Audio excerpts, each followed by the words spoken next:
What is going on, ladies and gentlemen of the tribe? How we doing today? How we doing? Death's Helm, Castro, how are we?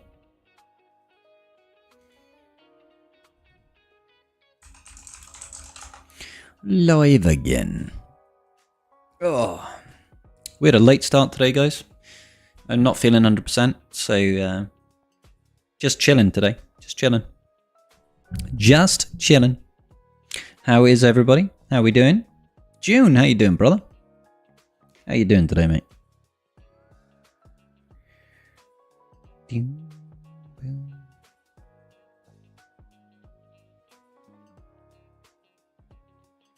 Yeah, that's fine. How did Gat go? We lost, man. We lost by 7 banners. He kicked our asses. Absolutely destroyed us. Because I was pretty clean, but he was super clean. I'm just not feeling very well today, Legion, mate. Hey, Sandra, how you doing? So I need to climb into first in fleet. Make sure we get that juicy crystal payout. That's what we're here for. Thanks, Legion. Appreciate that, man. Appreciate you.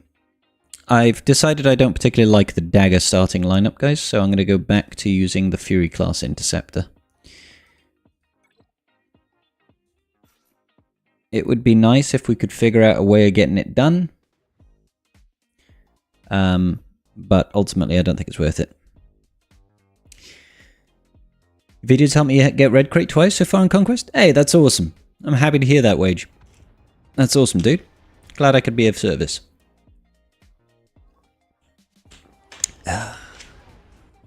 Let's get into first, shall we? Get into first on the old fleeteroo.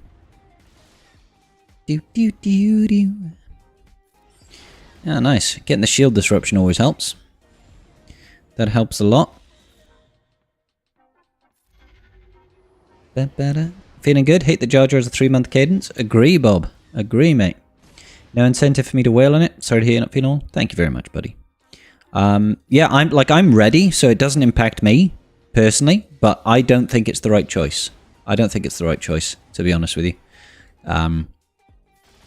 But, you know, CG have obviously got their own metrics when it comes to this sort of thing.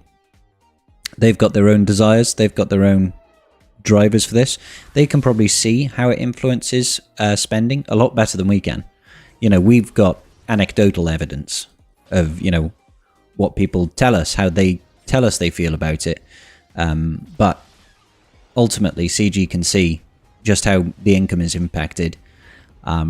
So if they are seeing that there is an uptick in people actually, you know, wailing on the Gungans as a consequence of this, then they're probably going to repeat this sort of behavior. You know, that's what they care about most of all. Obviously, they don't want to. They're not here to try and, you know, ruin the player base's time. They're not here to upset their player base. They want to try and strive to find that balance of being able to get as much money as possible whilst keeping people happy. And it's not an easy thing to do.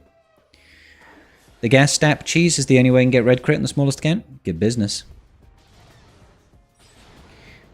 Raver Ray comp got you 15 holds. Ouch. That's awesome, dude. Mine got one tapped. Mine got one tapped. My whole board got one tapped. Arnold had a fun time with Lord Vader. What happened, Burrito? Tell me.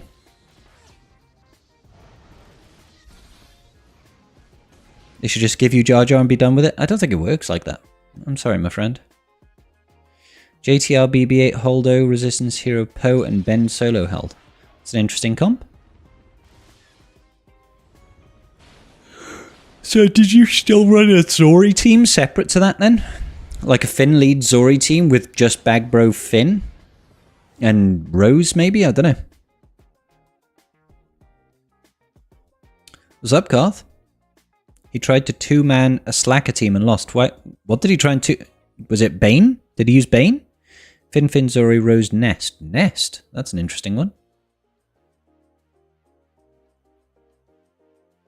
He dueled with Royal Guard against a Slacker team. Lord Vader Royal Guard against Slacker. That seems incredibly risky. Why would you try that? I wouldn't feel comfortable doing that. Like that that Slacker's gonna out-ramp you. At least I would assume so. That seems pretty risky to me. Doesn't Lord Vader just solo it? I don't think so. Does Lord Vader solo Slacker? Is that a thing? I would have thought that Slacker would have just ramped. With Siphon. It used to be a thing? Oh. Well, the more you know. I guess I'm the fool then, because it seems risky to me. Let's check out swigger.gg. Have people been doing that? Let's have a look. Squads. SLKR. I'll go with a pretty prototypical Slacker lineup. And then Lord Vader.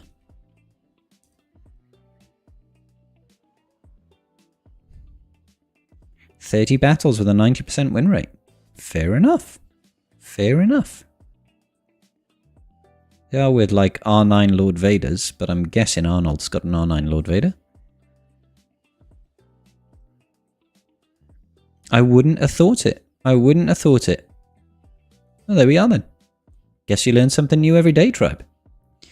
Hey Ace, how you doing today, buddy? Loses this season because the level 3 where they gain speed and offense. What, the ramping 15% offense with the 20 speed? That makes sense. Have I done this today? I have. Trying to figure out where to take your account to next. You have all the GLs except for Lord Vader. I'm trying to decide to go for Lord Vader, Gungans, or Bow. Any advice would be appreciated. I typically advise people to finish off all their GL farms. Bow, I would say, is most likely bottom of the list right now, even with Mandalore Planet being revealed. Unless your guild is pushing for it massively. That's a separate issue. Gungans are obviously going to be important for the upcoming raid. So I guess it's a bit of a toss-up, really. It's a bit of a toss-up. If you think, I think what you should be preparing to do is being ready for Jar Jar. If you're not ready for Jar Jar now, you want to make sure you're ready for Jar Jar when he comes back in 3 months' time. That would be my recommendation.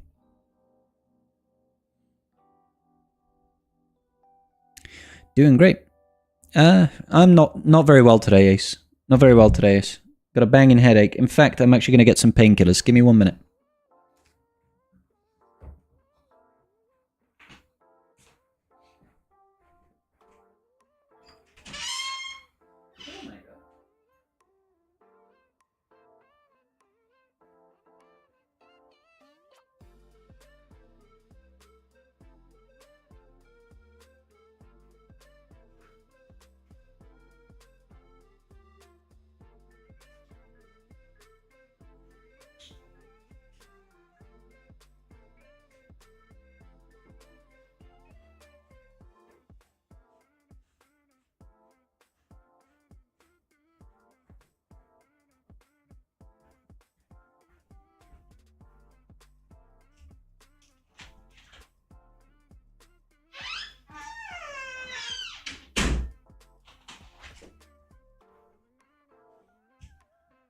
Hello, Milo. Come here.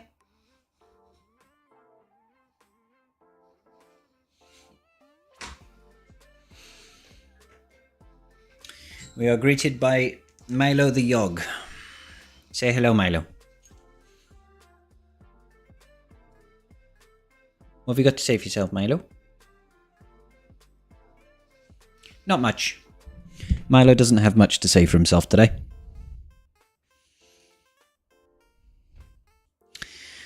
The Slacker had a doubt cron, so he didn't even have a ramping stat cron. Oh, okay. What's going on, Jar Jar? Thanks, Ace.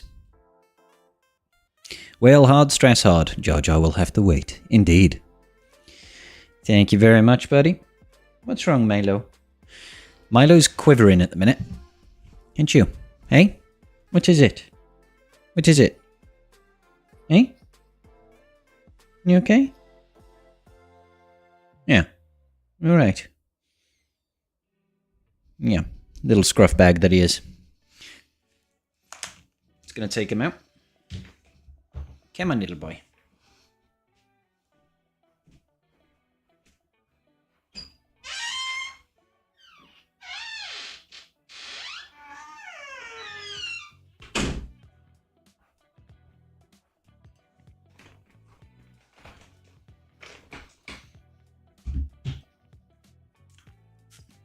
And we're back in the room. Alrighty. Alrighty then. Get this up. Okay. So, we farmed up a bunch... Oh, blimey. That was surprisingly loud. Let me lower that system volume. Just a smidgen over there. Just a smidgen. MK99 USA, thank you so much for the follow. Momento, silla. Amazon didn't... No, it's tomorrow it's coming. Tomorrow. So, no shorts just yet. You wonder which Datacron Jar Jar will have? Who's to say that it's not like... You know that 1% chance that he's got? What if they change that to be like 50% chance instead?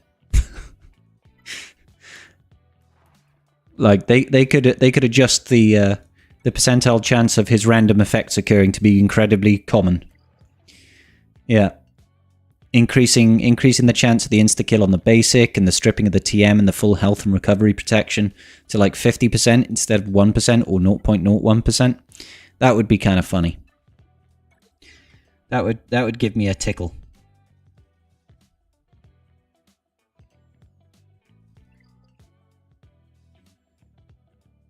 It increases insta-kill chances. Yep. That would be good. Not saying that's what it's going to be, but that would be quite funny if it did do that. Hey, what's going on, Wolfie? How you doing today, buddy? How's Wolfie today?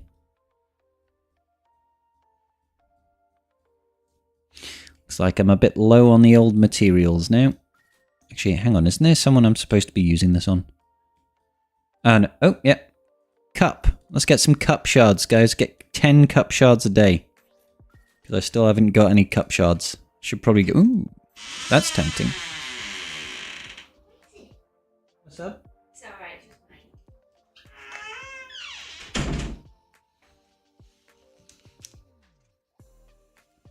Then it's going to be total mayhem? Yeah. I mean, it might be what they do. It might not. It might not. It might be a little bit too nutty, you know? A 50% chance maybe is a little bit too high. Maybe it'll be up to like 10% chance. Or something thereabouts. All people in the Arnold stream? What about Arnold stream now? Sorry, I don't follow.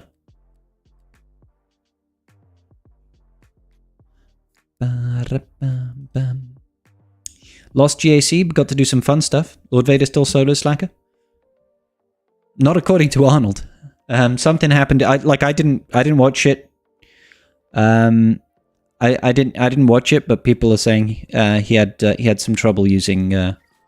He duoed Slacker against Lord Vader and Royal Guard against Slacker and lost. But yeah, I definitely lost, which is really disappointing. I'll be honest, really disappointing. Was hoping to strip a few more banners, potentially get a hold somewhere, but no, we got sweeped. We got sweeped. One shot full cleared very efficiently. Got to go solo. Is it because you've got the extra character to ramp the mastery? Not the mastery. The ultimate quicker for Slacker. Gotcha. Gotcha. Oh, I'm sure I will. I'm sure I will. More ramping and all. Yeah, I get it. I get you. I get you. Makes sense. Makes sense. Yeah, so you shouldn't have taken in that ad, I guess. But you know, to me it sounded kind of crazy. To me, it sounded kind of crazy to do anyway. So.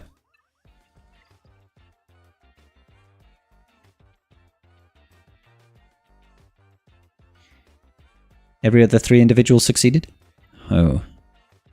So yeah, we lost by 7 banners in the end. 7 banners. We were pretty efficient, but Opinionator was way more efficient. So, like, I was thinking back on it, and I definitely played the Leviathan match wrong. I could have made that difference in that battle alone, unfortunately. What I didn't do was I wasn't concentrating, and I was going up against the dagger lineup. I shouldn't have reinforced. I should have just used... I should have used my ship's first special there. It would have destroyed his Sith fighter straight out the gate. And I would have... I had the TM advantage already. So I would have... And I didn't need any reinforcements. So I could have just saved on all of that. And gained 7 banners there. So that was one mistake. The other one was how I played against the JML. I shouldn't have taken in Hoda there. If I'd have taken someone other than Hoda, even Jolie to an extent, although my Jolie needs 2 relic levels, we would have been okay there. But there we go, you know. You know, like, there's no shame in losing to a guy that was that efficient, you know. Got to be careful not to heal too much. You get over the threshold, you can be crit. Yeah, that makes sense, because Lord Vader is uncritable after he's dropped below 80% health, isn't it? Something like that. So yeah. Yeah, the Leviathan mirror match was one that we lost on. We lost a bunch of banners against Rey. Because I don't think there's much I could have done against that. Like, it's just a painful team in general. You know, there's a hell of a lot of offense on this. I was probably going to drop banners there one way or another.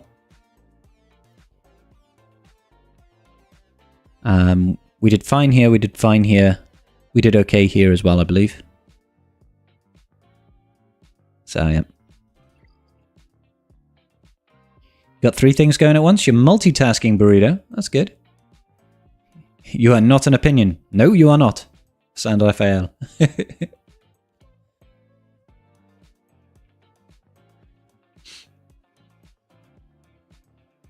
So, yeah.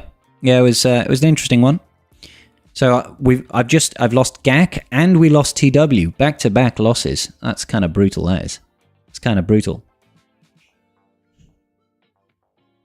Come to Madrid? I've never been to Madrid, actually. I've not even been close. My auntie's been to Madrid. My auntie lived in Madrid for about a year, I think. I need to charge my phone. Pero yo no vacaciones. Voy a Madrid? Nunca. Pero creo que es una ciudad muy bonito, ¿no? And tomorrow we should finish off Tuscan Chieftain, which would be nice.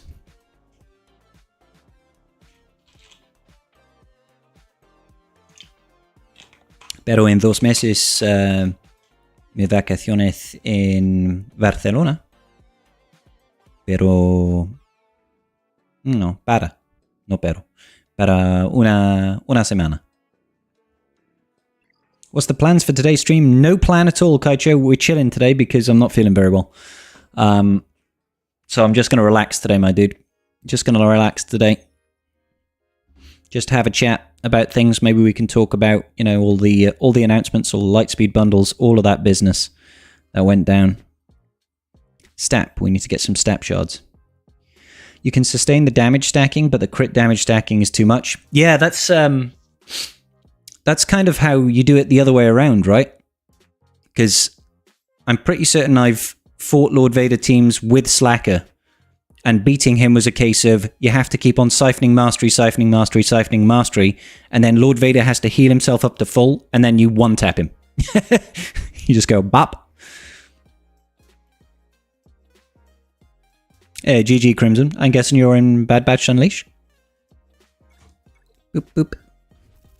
1 shard, baby. Let's go. 1 step closer to a 7-star stap. Oh, we're about done on Plo Koon. We're about done on Plo Koon. Thank you, Thatcher. I hope so too. At least tomorrow is Friday. That is the silver lining. That is the silver lining. Tomorrow is Friday, so we'll be doing the late stream. Doing the late stateside stream tomorrow night. I'll be good. 1 step closer. I do, mate. You got a promotion to Clones Unleashed. Oh, nice, dude. Congrats, Crimson. Hope you like it there. Hope you like it there, buddy. So I had some fun earlier today testing out teams against this. We got a couple of teams to work against this. Obviously, like, Cat is not the ideal. Cat's not the ideal in this setup. I mean, Ben doesn't really add anything. Cat's okay here, but really you want to have more debuffs going. But I got two teams to beat this. One of them is super cool, and one of them is a bit more sketch, but still works. And neither of them are GLs, so that's kind of cool.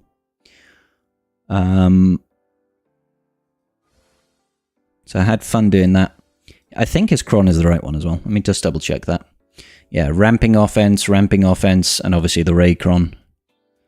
You could have more offense here, but honestly, in one of the setups, it doesn't matter. An interesting way of making the team.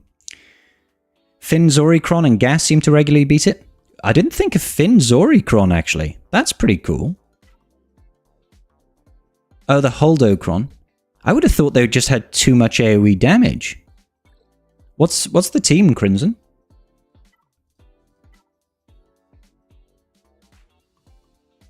Is it like a standard Finn Zori one? Wrong Finn. Wrong Finn. Is it like these two and that?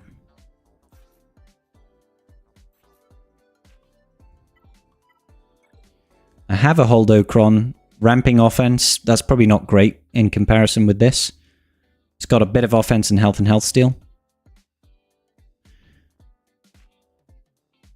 There won't be double drops on May 4th. At least that was data mined. I thought they were. There usually are double drops. But this is good to know if this Finn Zori team beats it. I mean, I'll give it a try with this. I don't think this is an ideal Cron, but let's go for it.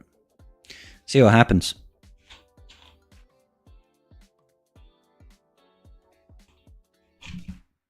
I think Calvin beat it with standard Seer team through rocks. Game over. Nice. That's always good.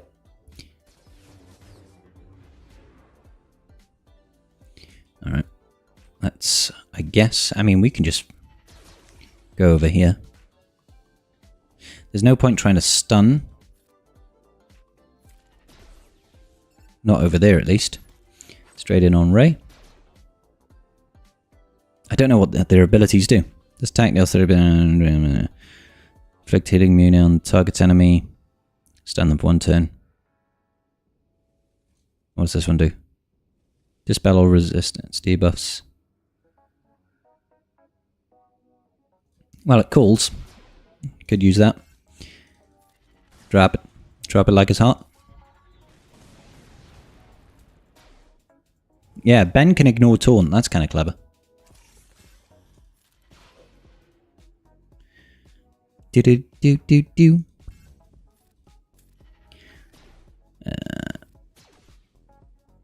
Oh, do you mean middle ability there, Crimson? Sorry, there's a bit of a delay between chat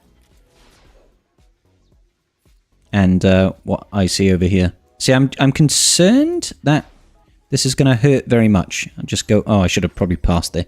Never mind. We do need to get rid of Third Sister.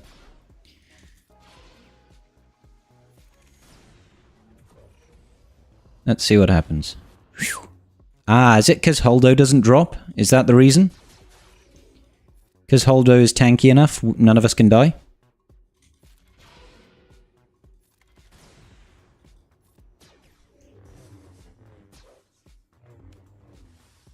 Yeah, that's pretty cool. That's pretty cool, not gonna lie.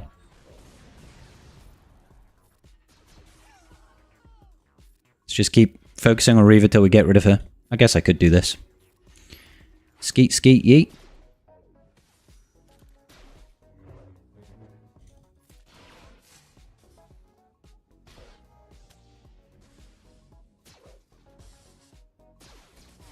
Ba-ba-da-ba-da-ba-boom. Boom, boom. Kind of curious to see. I'm worried I'm going to time out.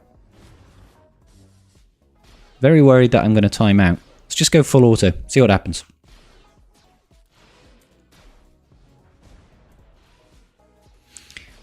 Boom, boom. Because that Reaver is very tanky.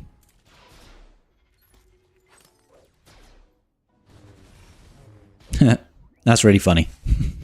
The yeet not doing anything.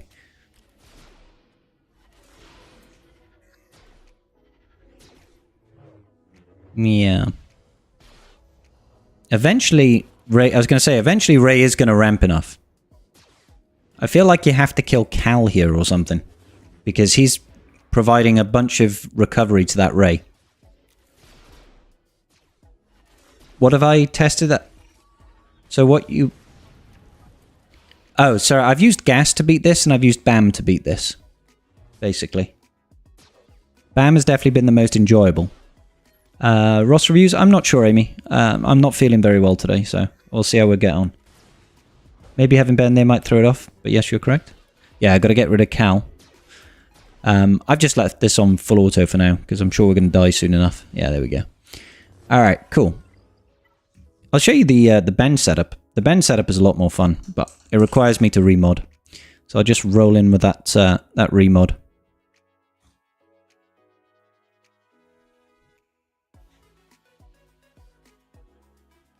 Because the BAM one is a lot more fun. BAM is fun, and it's not going to be around for very long. Is that the right setup? I saved down a few mod sets, so I need to check. Yeah, that's the right one.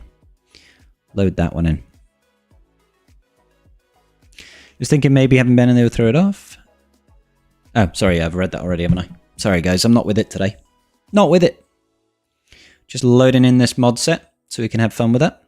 Gonna do your GAC? Hey, all the best, Juan. No, you're not Juan, you're June. Good luck in your GAC, buddy. So thankful you got on sector 5 feet. It's the only reason to get gold. Hey, Dino, thanks, brother. Hey, Storm, how you doing, dude? You okay, mate? You okay? Doom, doom, doom. I'm out of sparkling water. Let's top up, shall we?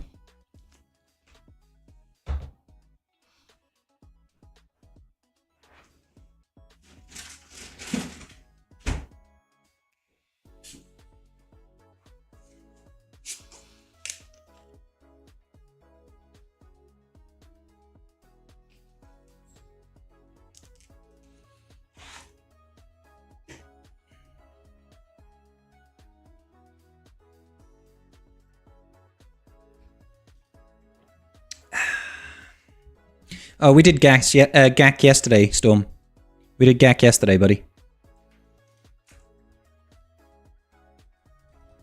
So, yeah.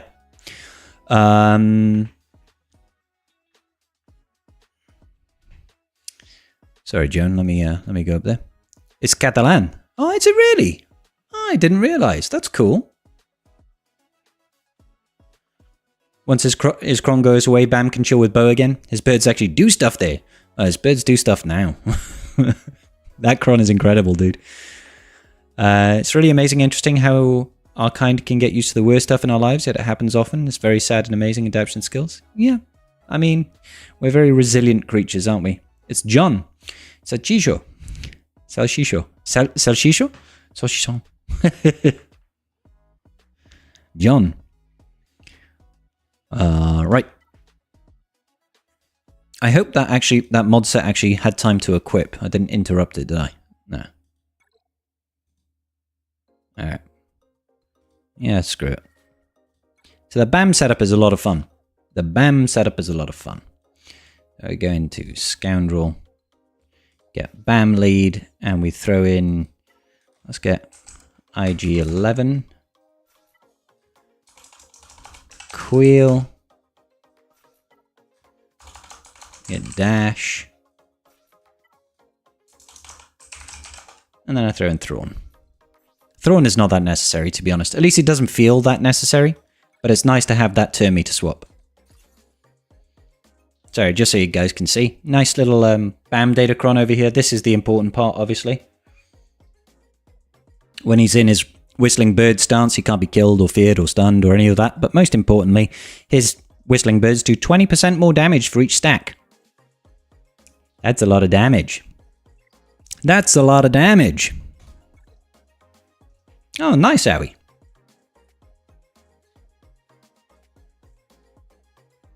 Thanks, Dino.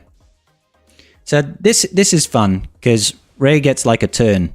So she starts off, she does the Lifeblood. I have spoken. We go into Whistling Birds. We go, boom.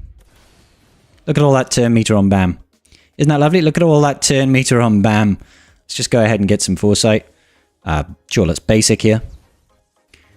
Wait for it. Wait for it. Whistling Birds! You ready? Are you ready, kids? Pew, pew, pew, pew, pew, pew, pew, pew, pew, pew. Bye.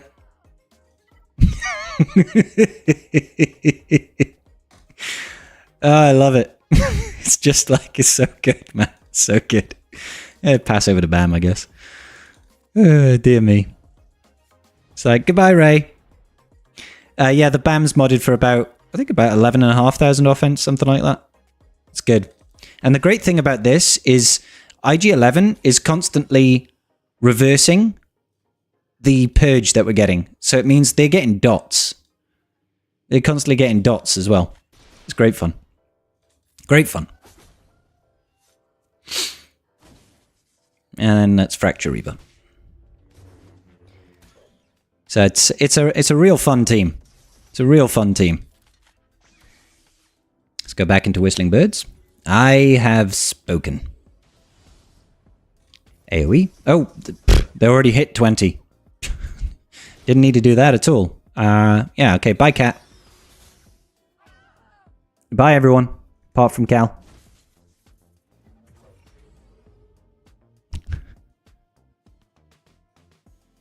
$20 dots right now. Yeah, so that one's the most fun. That's the most fun and the most reliable.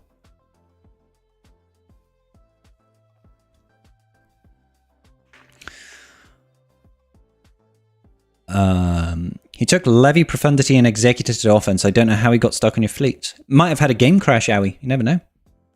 9 more Chirotech for Gear 12. Nice.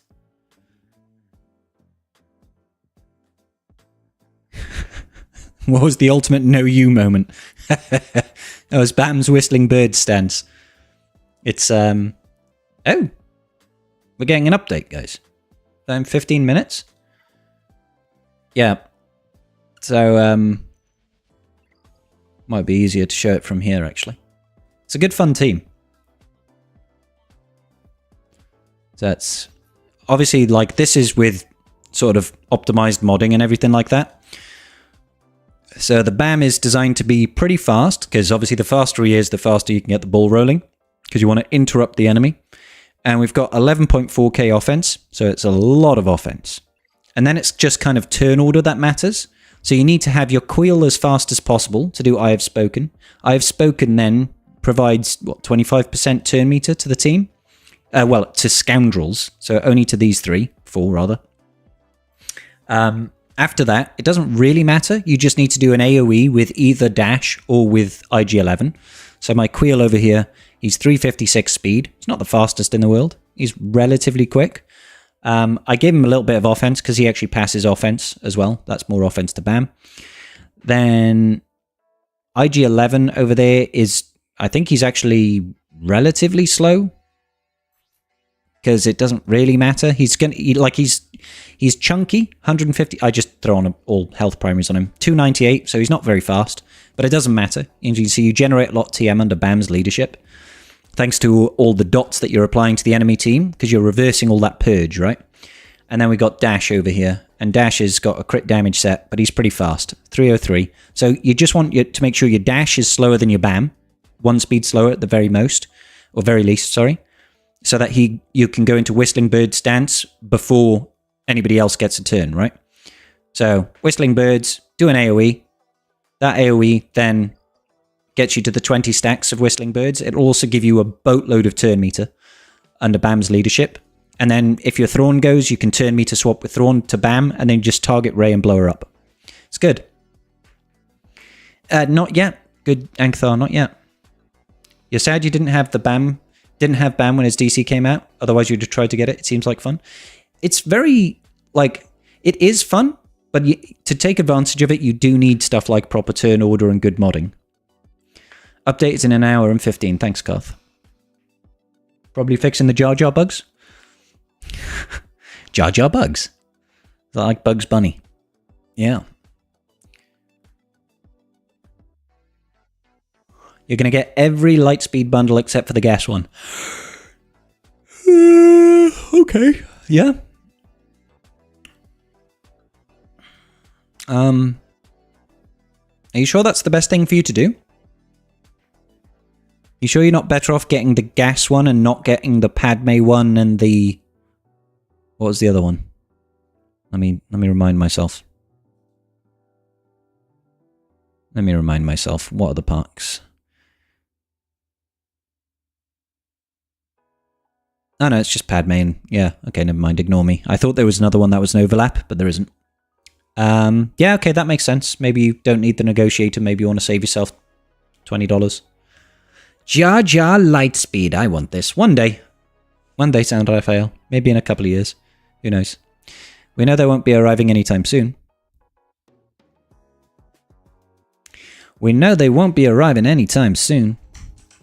Because they don't do Lightspeed bundles for brand new kits.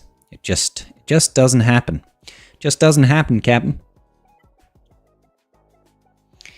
Yeah, I'll be getting that Nightspeed bundle. Nightsister bundle. That's what I'll be getting.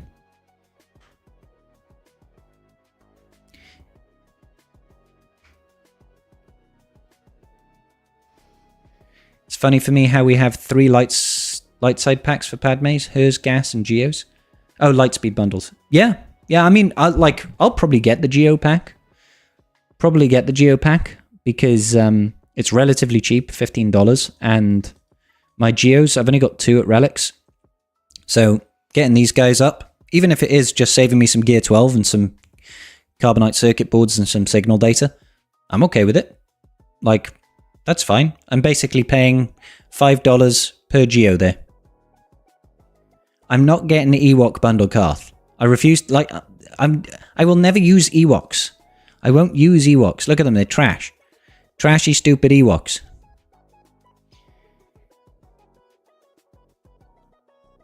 My brand new Malevolence fleet will also get a great boost. I mean, there is that, yeah. The Geos, 3 of the Geos do have ships. So Sunfax, Spy, and Soldier. They've got ships. These 3. So far. We never know. We might get more Geo ships. That would be good. So that would be kind of cool. I have spoken. You... Sadly, Spy's Datacron hasn't gotten me a single win on defense either. Territory War or GAC so far. Oh, that's a shame, Ankhthar. I'll take his Ewok bundle, Karth. He doesn't want it.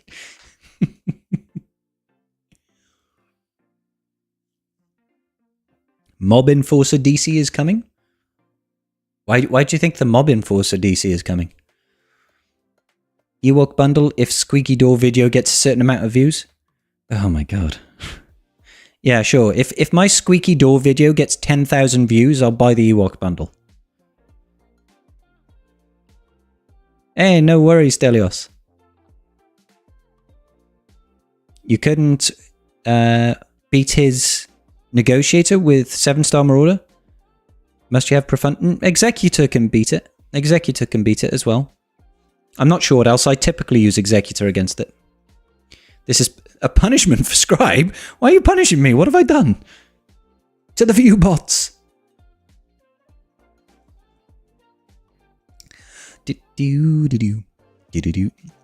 It's pounds, not dollars, so your cost is more? Yeah. Yeah, basically. I usually say dollars because it's easier. You know? I say dollars because it's easier for most of my viewership. She's trash. And has a Nightsister... And had a Nightsister Acolyte DC, so there's definitely doing one. Maybe eventually, but we've already had Hut Cartel as a Datacron. And we've had it not too long ago, so I don't think we'll loop back. I mean, It could be Scoundrel, or it could be Bounty Hunter. Oh, no, she doesn't have the Bounty Hunter tag, does she? Mob Enforcer. Does she have the Bounty Hunter tag? No, she's just Cartel and Scoundrel. Look at the size of the barrel on this thing. It's massive. Absolutely enormous. I'm a little intimidated, truth be told. She might do. Like, we know that the next Datacron set, is going to be, it's going to be Galactic Republic, and it's going to be Gungans. Usually there's at least 3 factions, right? So we'll get another one.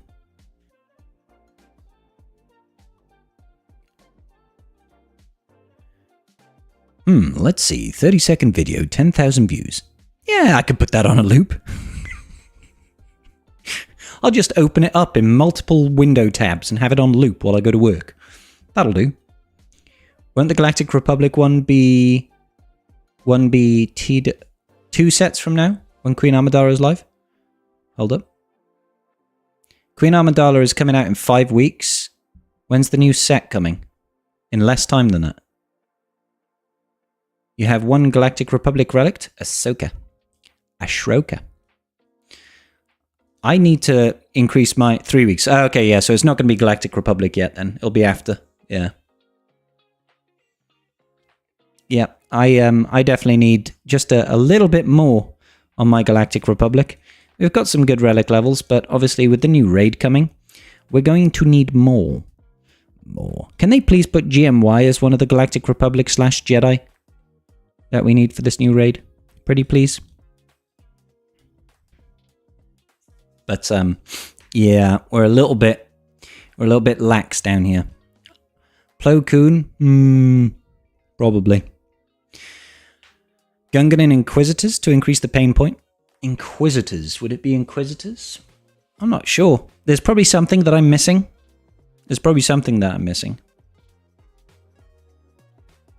Like, the one, it's definitely going to be Gungans at the very least, because Jar Jar would have released. So they'll be like, hey, get your Jar Jar crons.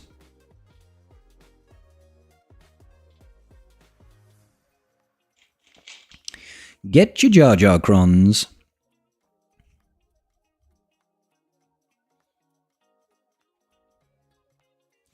I have been mentioned. Who is spoken to me?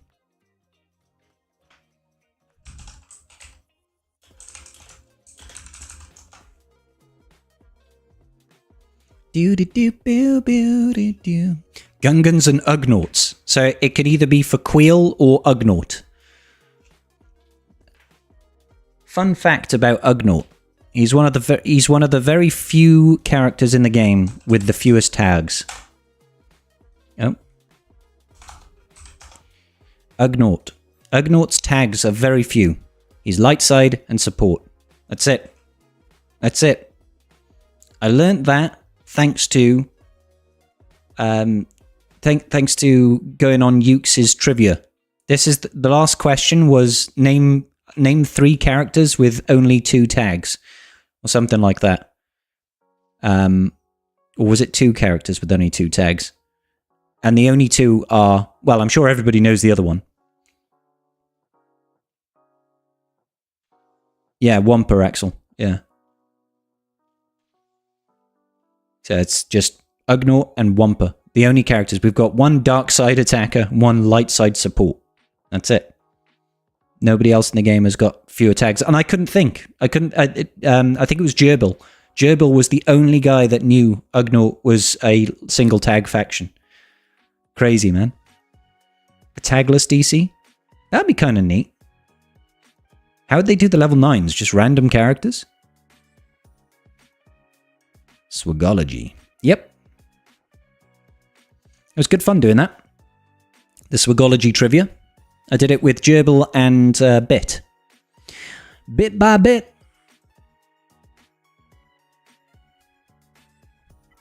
Who would win in a fight, though? Ugnaught or Queel? I mean, out of my roster, Queel would definitely win, especially right now. But, who knows? We need a factionless neutral character, like the bartender from A New Hope. Interesting.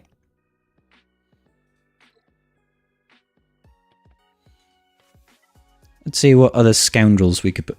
Should we just throw in Cat into this just to see the extra damage? I mean, I was being rhetorical there, guys. We're just going to throw in Cat to see the extra damage.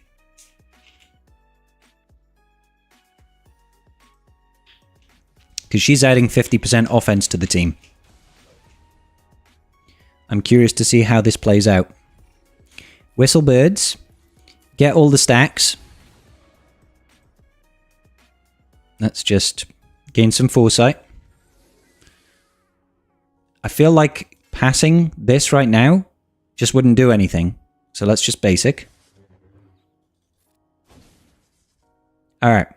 1 times. We're definitely going to kill Ray here. We're definitely going to kill Ray. Do you think we kill anybody else? I would bet on Creel. Me too, Kaiju. Hey, Faithon, how you doing today, buddy? Maybe, Sandra Raphael. Maybe. Do we think we'll kill anybody other than Ray? Probably not. Even with all this offense.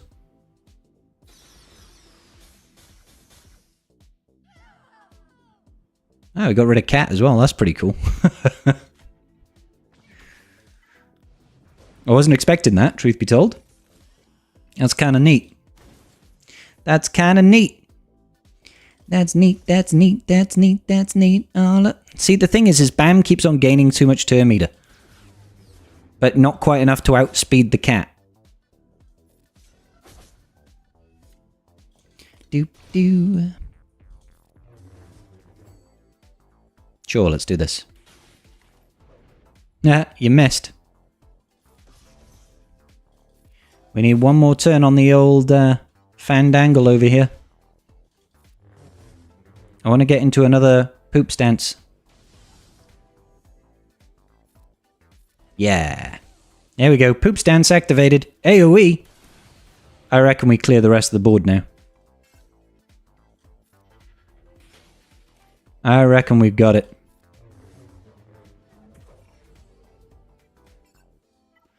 I think everybody dies now.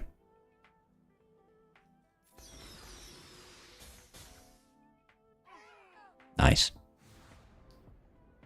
Oh, thanks, Jamie. Appreciate you, buddy. That's a fun team. I like it.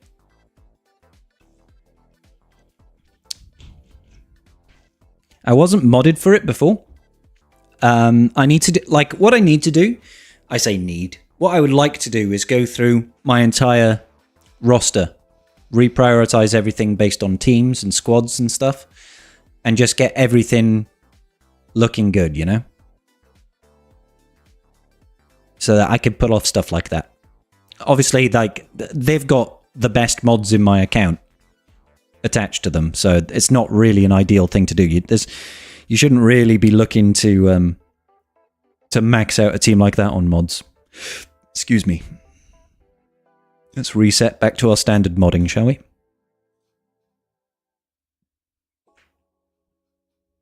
What's going on, pilot?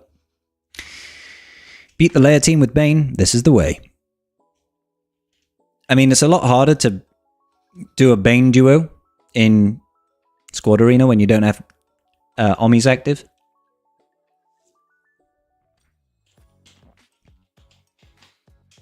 But I could go in with, like, C Bane, probably. Doop, doop, doo, doo. Oh. Oh, man. It'd be good if we had some more defensively viable teams in the game, I think. You know, I'm sure a lot of people are kind of fed up with the efficiency meta. It's fun and everything, but also feels like defense should matter to a degree, and it just doesn't right now.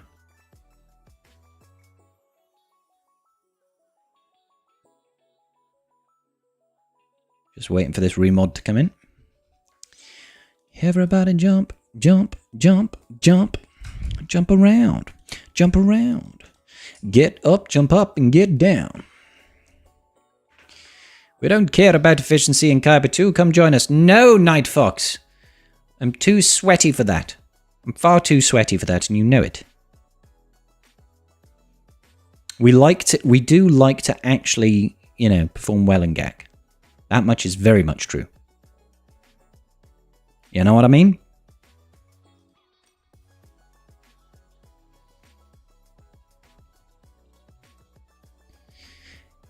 Are Gungans the one for defense? I'm not sure. I don't know. I think Gungans will have their own counters. I don't think Gungans are going to be unstoppable, but we don't know. We don't know where the DC is going to take them. The DC is going to be a game changer for Gungans when it comes out. It always is, right? So I think that's going to dictate how we use them at first. After the DC disappears, it's usually a whole other ball game, right?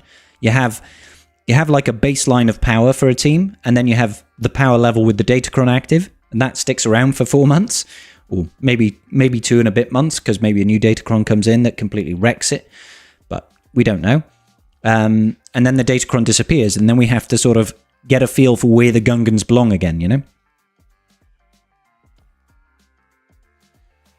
Yeah, Dino, you're absolutely right, mate. It is more about teams that are tricky or teams that will sap banners from your opponent more than anything.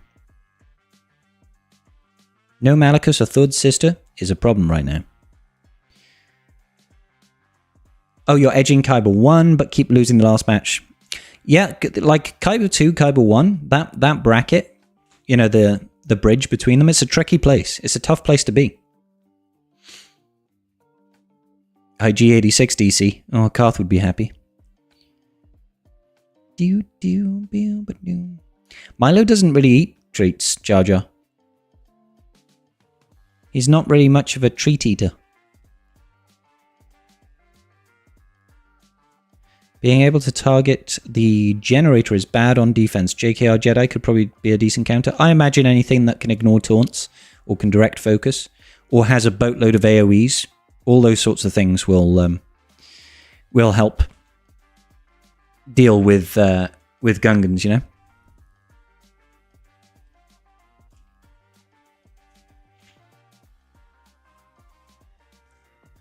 Have you guys seen the footage?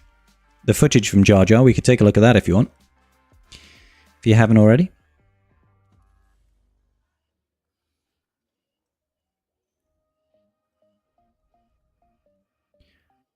Let's have a look.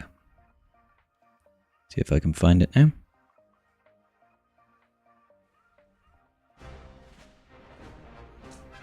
Hold up. Can't have that going on.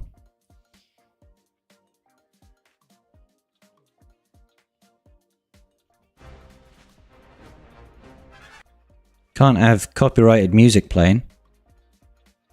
Here we go. Here's some Jar Jar footage for you. So you can see there's Jar Jar down there. This is from Barbarossa, who's got his own hacked version of the game.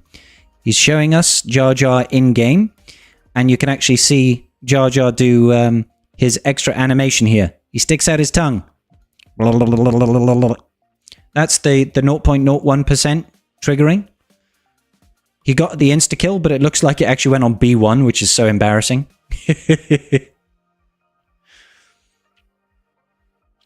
And he leaves it on. So basically, he manipulated the game settings here so that 0.01% chance is a 100% chance, just so we can see what happens when the, rare bonuses trigger for Jar Jar.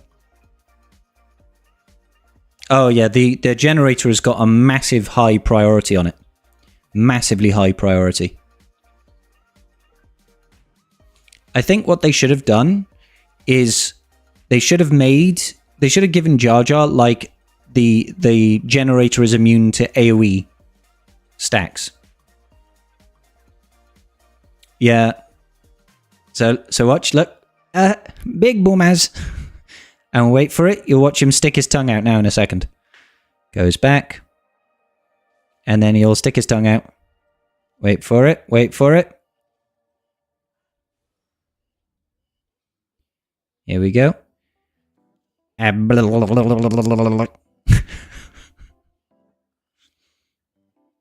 love it. And there's a fear on the back there on the droidica. There'll be another one here. So steps it. Steps it. Pum pum. And he'll stick his tongue out again. So we'll know every time that 1% happens, or the 0.01%. I think that one's supposed to be the TM strip and the recovery. That's kind of cool.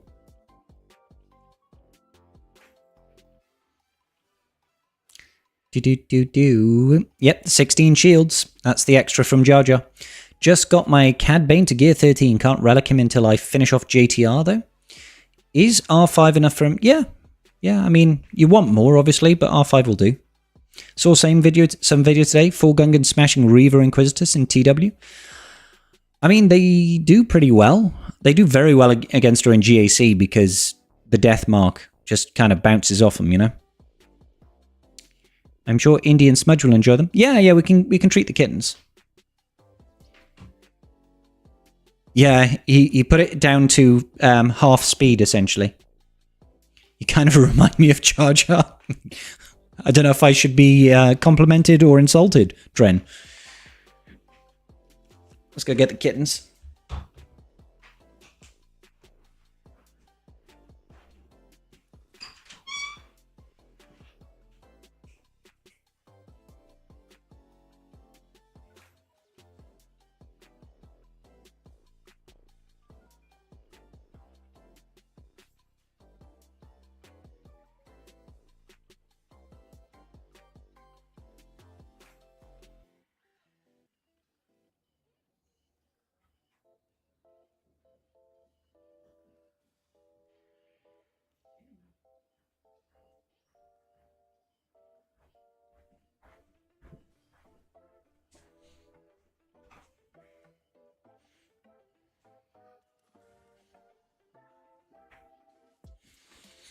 So we have the Smudgy Bear. He was tired, he was having a nap.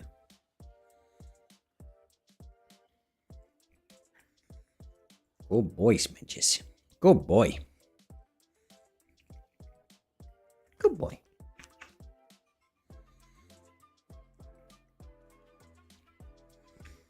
Okay, last one, Smudgy Bear.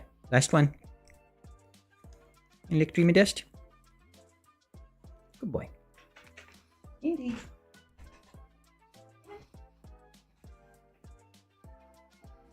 Now, little girl, are you going to behave? You behaving today?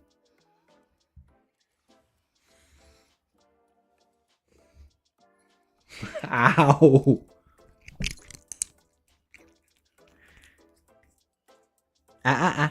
No biting. That's Daddy's fingers. Hey.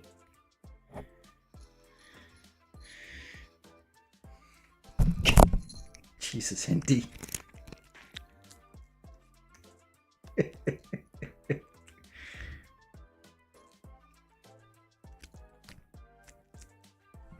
Ow!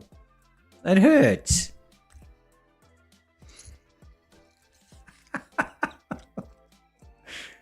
Ow! Indy. Hey. Last one, Indy.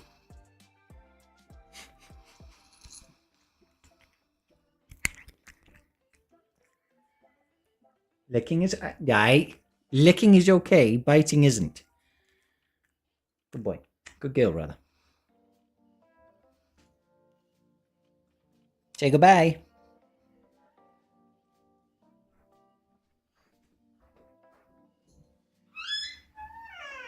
Come on, Smudge.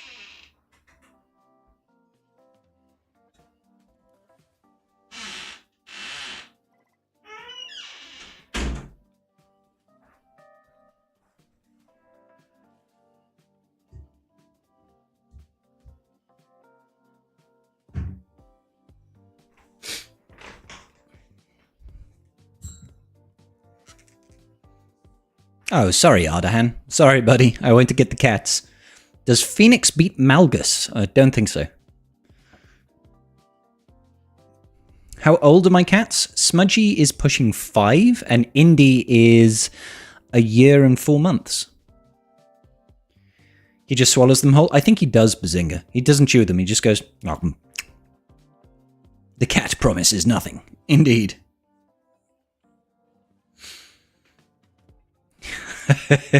That's not far from the truth, Tren. It's not far from the truth. Often Mrs. Scribble is downstairs watching TV on the couch, and the cats will be on the couch or they'll be in a bed, and I'll be coming downstairs and I'll be like, it's dreamy time. And they'll be like, well, I pick up Smudge because he won't come willingly at this point. He's too lazy. But as soon as I pick up Smudge and say dreamies, Indy just goes pew because she knows exactly what's happening.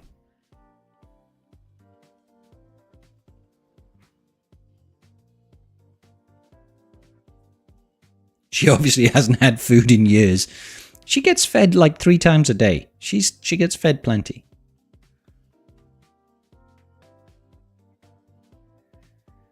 Yeah, she's a good girl. She's a good girl. She's just a little bit keen for the food, basically. She's a little bit keen to eat food.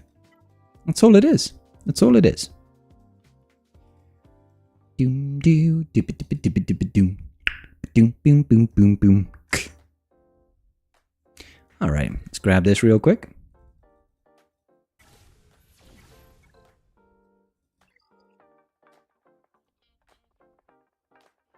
What's that clip? Hang on, I'm gonna have to take a look at that clip.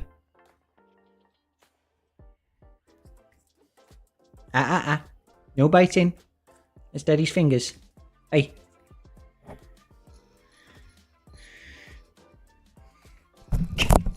Jesus, Indy.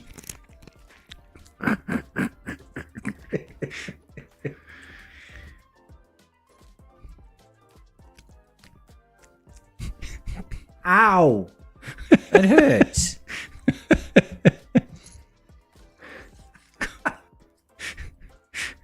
She's just ravenous, guys. She's absolutely ravenous.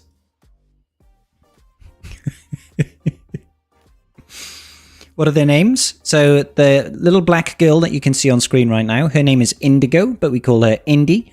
And my big boy is called Smudge. We call him Smudgy Bear. But yeah, his name is Smudge. He's a good boy. Another week, and then it's Phantom Menace time. Ooh. Yeah, I need to check local cinemas, actually. I need to check the local cinemas to see when it's coming. Because I want to go watch it with my best mate. So, because it is tradition. And that's the way it's got to be. It is tradition. Da-da-dum. They're funny names? Yeah. Smudgy and Indy. They're good. Good kittens. The best kittens. They are very good kittens. Bom-bottom. Yeah, so I wonder who will actually face off against in the next round. Let's see who we've got. Well, I mean, obviously we won't actually see who we've got for a little while yet. But Opinionator topped me out, obviously. We got Darth Vader. I believe he's in more video. Yeah, more video. And then I can't remember who else. I mean, we've got AE over here. Who's in the chat usually. Bearsicle is a great name. Big Chabowski. Some big guilds here. Forvs is in Core Empire, so you know that he's probably going to get 13 million GP. Jabus. Indy is beautiful. She's so cute. Yes, she is. Have I seen the fan-edited version of The Phantom Menace? It removes Jar Jar's more slapstick comedy and rearranges some scenes. It's really good. I haven't, Dinah. Yeah, this guy's rocking 13 million GP. I don't really want to fight Forvs. Power Hun. 12.3. I mean, that's not really particularly fun either, is it? 11.4. Oberon is more my speed. He's more my speed. He's still got, you know, a good amount more than me. How much? I don't think Opinionator was a massive account. No, he had about 300k on me. 300k, better mods and Datacrons, but otherwise pretty even. He probably knows my defense already. Well, Forvs. Forvs knows my defense already. Yeah, he's paid for the special, the Pimpo special, I think. Once you hit 8 digits, you're in the early game. Huh? Once you hit 8 digits, you're in the early game. I mean, yeah? But the 8 digits is a bit of a broad spectrum, isn't it? Broad spectrum. Do. Yeah. So, excuse me. Got some big boys in my bracket. Some big guild representations. But then again, you know, I look at myself and I'm like, oh, actually, I'm in one of the biggest guilds in the game. So, I suppose it makes sense. Boss of Sector 3. Yeah, apparently it is right now. Apparently the boss in Sector 3 is bugged. Like you'll defeat the B1 and it won't respawn. The commando unit won't respawn. So you can't progress. I'm in SL Kashyyyk Underground, Amy. Kashyyyk Underground is my guild. They're pretty big. Well, I mean, they're one of the biggest in the game, so. I think 7th or 8th highest GP in the game. Say in the game, in the world. In the world, we're big boys. Do.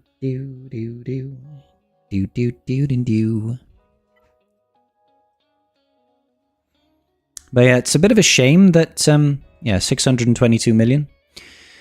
It's a bit of a shame that CG have bugged that particular boss node, because if people are stuck there in Conquest, that's kind of rough for them to try and break through, you know? Is the leader Tarful? No. No, unfortunately not. It's not Tarful. I'm very sorry. If you're looking to visit Iceland anytime soon, a new airline will operate out of Cardiff soon. Is that right? I know that Mrs. Scribble wants to go to Iceland. But that's really cool. New airline. That's kind of cool. I like it. Officers. No, Valentine. His name is not Tarful. His name is Valentine.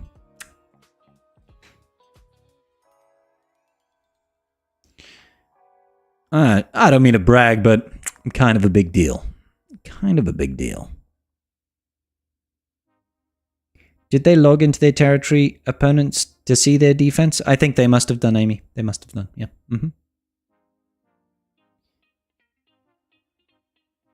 Play Airlines. Cheaper than Iceland Air and you won't have to go to London for it. I mean, that helps. I've never been to the Cardiff airport. It doesn't, to my knowledge, go to many places. And I guess it really comes down to I've not travelled very much. And where I used to travel to was chiefly Spain. And they didn't fly out to Gibraltar or Malaga or anywhere like that. If you wanted to visit Australia, I wouldn't. Why is that, Dinah? Al menos tiene Valencia. How much GP? 622 million. 622 million. Not too far from 623 million. Oh, Arizona. Sorry. Not Australia. That would be AUS, right? Arizona. I forgot I'm not the main character. Why would I not want to visit Arizona? Is it because it's hot as balls? Or... I visited Arizona once and it was awful. Why? What's so bad about Arizona?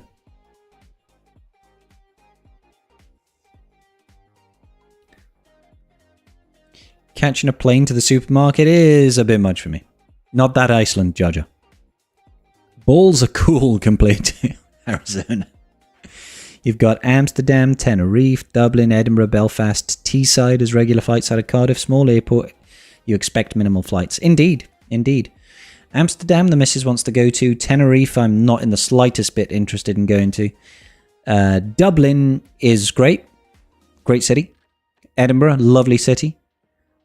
Teesside. Isn't that like in the east of England? Northeast England? Like, Teesside is not somewhere I would fly to. Edinburgh, I would consider it because Edinburgh's a trek. It's, well, I suppose to people in America, they wouldn't consider Cardiff to Edinburgh to be a trek, but it takes a while if you're going to drive or go by train, and might be easier to just catch a flight. Unless you're Taylor Swift. I'm not Taylor Swift. She's got a little bit more hair than me. Our pool reaches 100 degrees without heating for the last 2 months of the year. That's rough, dude. I would melt. I would melt. I'm not built for hot climates. You actually went to Arizona to see Taylor Swift. It's funny how these things happen, right? 7 hours, Cardiff to Edinburgh? Yeah, that's a haul. Yeah, it's just uncomfortable to go for that long. Whereas the flight is probably about half an hour. Teesside is Newcastle way? Oh, okay. Ignore me then. I still wouldn't like. Why would I get a flight? Who would get a flight Teesside to Cardiff or Cardiff to Teesside? That seems a really odd place to go. You know? Arizona in the wintertime is nice. That's why a lot of Canadians come here for the winter. Oh, okay. I'll be going for the night. Hey, peace out, Kaicho. See you soon, buddy. See you soon, buddy. Do do do do boo doo boo boo.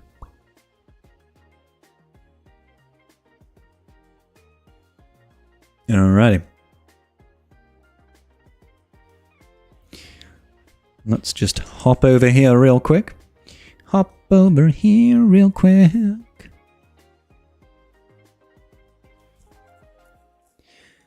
Here we go. We can have some comment. Oh my god, there's a lot of comments going right now. That's a lot of comments. Nightsister pack is huge since they have an assault battle, but I assume for tier 3 you have to have Merrin. Yes, but I have Jedi Cal, so she's sitting at gear 12 already. Yep. I'm pretty much in the same situation as you. Super happy about it. Sam Craig over here just comments, algorithm. You get a cookie. The wonderful world of YouTube, guys. This is what it takes to be a content creator. Gotta respond to comments. Put on dark mode? I don't even know if there is a dark mode for this. Hold up. Your eyes. Some people are so sensitive. Some people are so sensitive. There we go. Dark mode just for you. Just for you. In addition to unlocking Gas, Padme, etc. in all the packs, except Nightsisters and Ewoks, but you get 3PO, give you probable raid characters at relics. Still not very useful for endgame players, but this will give early guilds. Oh yeah, Guernsey, you're absolutely right. You're absolutely right. Lightspeed bundles are not really for late game players. They're fabulous catch-up mechanics for early, mid-game, with some potential to help round out bigger accounts, like me with Nightsisters. Good business. I did put a cookie on the emote. If you wrapped your cat in a blanket, you could call it a burrito. That is absolutely right, Trent. I've seen many a burrito in my time. In the words of Peggy Hill, Phoenix is a monument to man's arrogance. Is that right? Arizona during the winter is pretty nice, but only for 2 to 3 months, and then it begins. 3.92 million of the GPs. Very good. Very good. Phoenix is in Arizona, for context. Ah, okay. Why is Phoenix a monument to man's arrogance, exactly? What's... I feel like I'm missing the context there. I think the Jar Jar cadence is a huge mistake by CG, says Darth Zion. I also don't like how legendary characters are now not permanently in the journey guide. I mean, this isn't anything new. This used to happen, and now we have to wait. It's not player friendly. I'm 100% for the Krakens having an advantage, but when it's tied to the new raids, guilds will be falling behind to have their raid cut simply because they didn't pay to play. Huge kick to 95% of the player base. For all the steps CG make forward, they constantly are out of touch with the players who support this game. Extremely disappointed in CG. I'm all for them making money, but these shady tactics on how they make their money is shameful. I wouldn't go so far as to say that. You know? Like, it's a tricky world, microtransaction games, I feel. Generally, monetizing a game is difficult. How they go about doing it is probably very much a learning experience for them. They test things all the time, they take a different approach, and if they find something that works, they'll just keep on poking it, right? They're under a lot of pressure as a company that, you know, announces profits to constantly beat the last quarter's results and the last year's results and all this sort of business. So they're always under the cosh to try and improve that. Is that right or wrong? No, it's not. You know, obviously from a consumer standpoint, it's not enjoyable. From a consumer standpoint, you don't want to be felt like you're being bled dry. You want to feel like if there's things to buy in a game, that it's worthwhile and that you're happy to spend your money on it, right? The way CG does it, and the way a lot of these games do it, is by creating FOMO. That's what they do. They're like, hey, if you don't get this new character, you're going to be missing out on rewards. Or you won't be able to perform in GAC or Territory War or Territory Battle or whatever. That's what they want to try and tap into, right? There are other ways of making money within a mobile transaction game, but that's not the approach in this game. It's not the historic approach. And unless there's a big change in mindset at CG, I don't think it will ever change.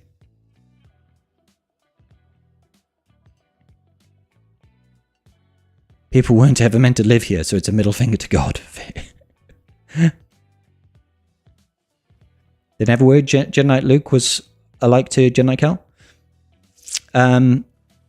Yeah, no, Legendaries were originally always on a 3-month cadence. Like, all of them were like that for the majority of the game time. Like, before the Journey Guide was even a thing, there were so many Legendaries out. We never knew when they were coming. Well, you could actually work out when they were coming. They were always on roughly, you know, a 3-month schedule. And nothing went permanent. Nowadays, if you get a character, a Legendary release that isn't permanent, and they're on a cadence like this, they'll stay on that cadence for a year, and then they go to the Journey Guide. That's the cadence now, right? I don't think there's anything wrong with them not being permanent in their Journey Guide. I do agree, though, when it comes to a raid position, I think you can't do that and expect the player base to be happy about it.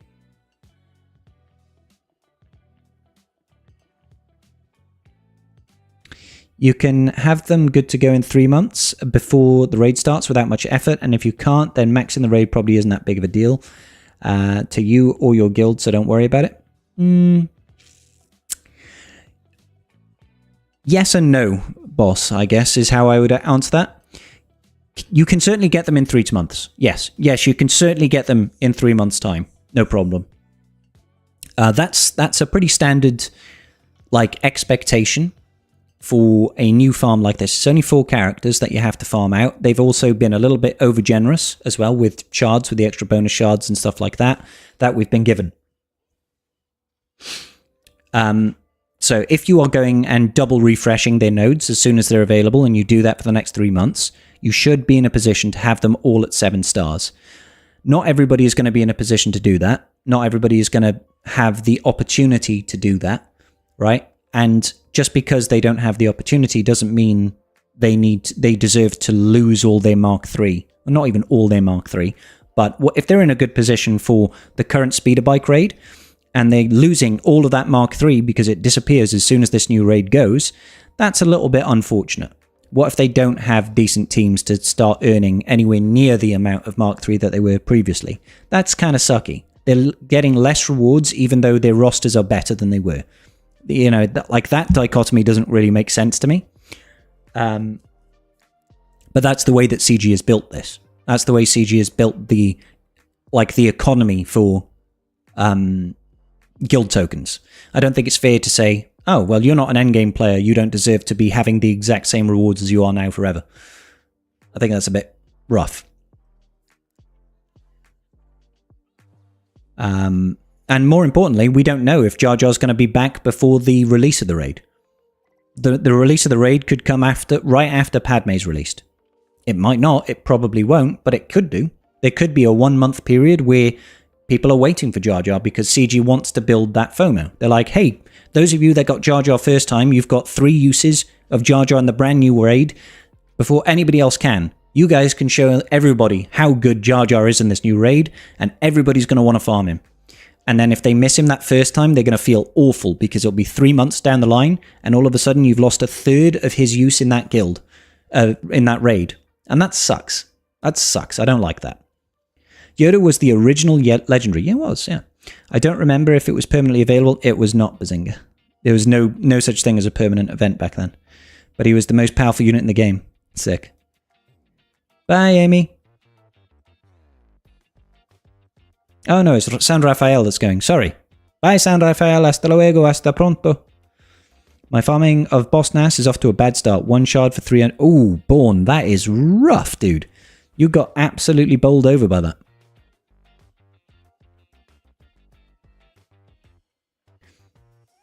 It's just like my only concern is that all the Mark III currency from the speeder bike raid is going to disappear.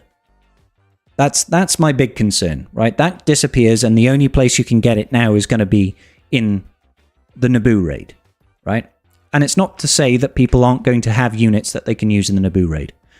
I'm sure there are. We're using Galactic Republic Jedi Separatists and Gungans, right? Those are some pretty common and usually well built out rosters. But what if you can only get good scores with very specific stuff, like brand new Queen Amidala, brand new Gungan faction, and the rest need to be very high and well geared and difficult in order to do it? Like, I don't know. It's hard to say. I can understand why people would be concerned.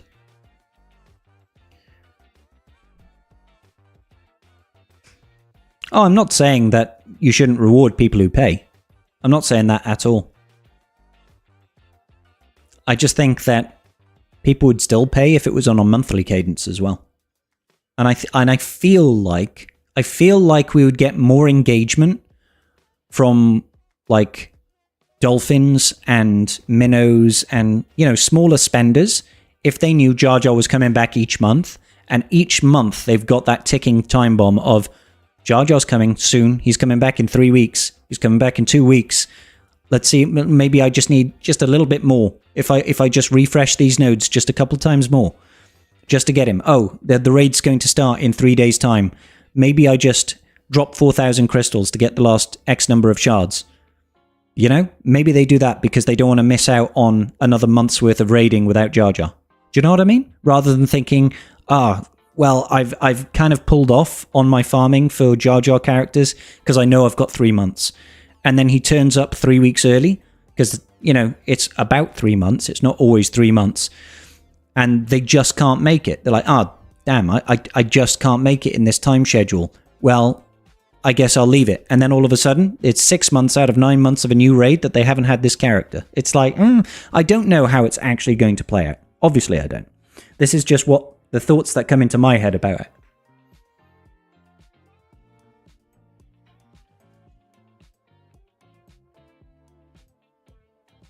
So I'm not sure, but like I said, we speak from anecdotal evidence, right? We speak from our position as players, how we interpret it, you know?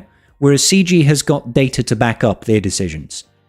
So there has to be a reason why they're doing it, and that reason is most likely going to be based on whatever models that they use to predict income, whatever information that they've got historically speaking to project how much earnings they're going to make based on a particular approach, that this is the most financially viable approach for them to release Jar Jar.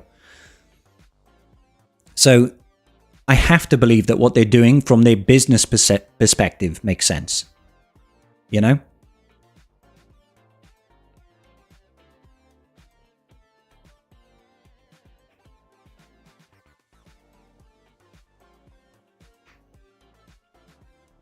I didn't Born. I lost by 7 banners, mate. Would it be okay if when Jesse came back in...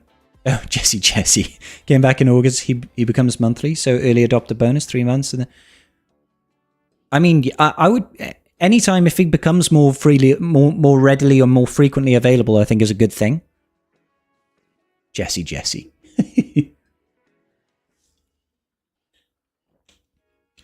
My view of the game is very, very biased towards the top end. Yeah, I mean, I'm saying this and I'm getting Jar Jar day one. You know? Like, I'm already there. Like, I'm ready. I'm waiting. But, you know, I'm just thinking about people who aren't there. So let's see who we matched up in round 2.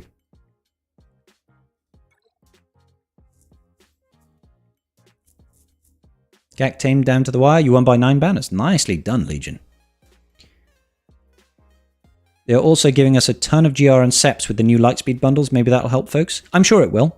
I'm sure it will. Like, I don't think we should expect Geos to be usable in this new raid. Hey, look, is it A? Hey, are you still in the chat?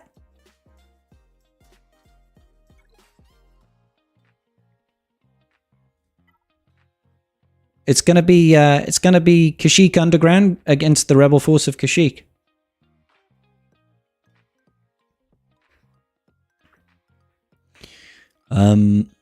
So yeah, I don't think that Geos will be used. And obviously, I don't think we know Nightsisters aren't a used faction, but I think characters like Newt, yes. I think Droidica, yes. B1, yes. I don't think Asajj. I think like those types of characters will be used, and it's good that, you know, there's a little bit of breathing room there for people to just invest a couple more relic levels to get a slightly better score. I think that's all good business. What's up, Rob? Your opponent has 3 GLs and 6 million GP. That's a lot of the GPs. Just like A over here with the 12.1. 7.3 million GP for characters alone. Any recommendations for Zetas on Ewoks? None of them. Don't do it. You don't need Ewoks. Ewoks are overrated. I wouldn't really invest in Ewoks too heavily. They're not a useful faction. In my opinion. Like, they've got use, but only once you've got Nisa, and only once you've got a lot of investment in them, and there's just so many other teams that you want to invest in first. You can get the Lightspeed bundle, sure, Amy, don't worry. But if you said yourself, you're getting a few Lightspeed bundles, you're going to be hurting for Zetas, and the place you invest your Zetas should not be the Ewoks.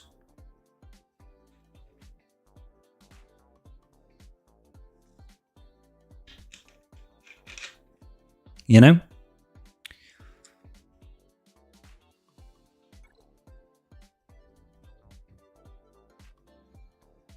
I don't know why I'm looking here, because I'm pretty sure that they're just going to have everything. Yeah, like new bow, all the triple ommies, all the big boy accounts.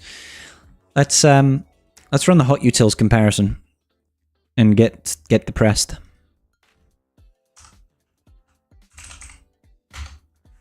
Compare Gak only current true. Let's see what that says about it. Nisa isn't accelerated. No, but she should be soon, right? She will be soon. I mean, that's absolutely true, Dino. I am. I'm very jealous of the amount of hair that they have. Why can't I have hair? Why did I have to go bald? That's not fair. Sometimes, though. Sometimes life just isn't fair.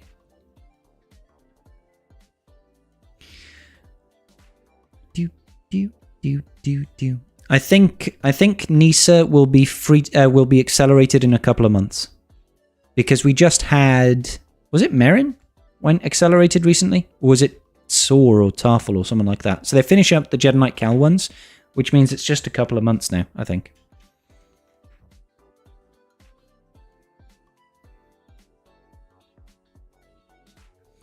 All right, here's me versus A. Isl Salriv. All right. So, they've got about 700k more in GP. They've got about 40 more Zetas. Couple less Gak armies, but that's okay. We've got a slight modding advantage here. That's quite nice. I have a modding advantage. That doesn't happen often. That's cool. They have more relics and relic 9s, and they probably got more relic 9s that make sense rather than mine. All this nonsense doesn't really matter. All the capital ships at Relic 9. Joy of joys. Joy of joys. How's the Datacrons looking? Ooh, our Datacrons... I have 2 more level 9s. Yeah, their Datacrons are better. More rerolls. More level 6 to 8s. I'm in danger. I'm in danger. Good to know. Good to know. That's fine. That's fine. We'll just have to struggle along as always. It was sore. Thank you, Amy. Captain Rex was the first layer requirement, so I'm guessing he will be the first. Yes, yeah, that's usually how it goes. It goes by release date, usually. There's no, like, real fully set times. That's always estimates. But they usually write within a couple of weeks. Rob, you are absolutely true. You are absolutely right. Naboobies, naboobies, naboobies. That is the way. That is the way we like to roll.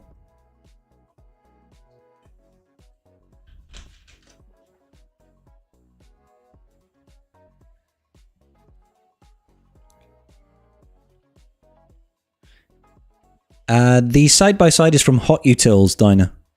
That's Hot Utils, that is, mate. That's just a comparison using the Discord commands for Hot Utils. Your opponent has got 3 million more GP than you. Castro, you can do it. I believe in you. No, no, no. With that attitude, you definitely will lose. You got to go in confident. Confident, like you're going out on a date. You know? You got to believe in yourself. And then you just got to rage blindly at RNG afterwards if you fail. This is how winners play. Okay? And now you're next, C.E. McJedi-Faced. The best Jedi name. McJedi-Face. Jed McJedi-Face. That's his name. Sounds like a swell guy.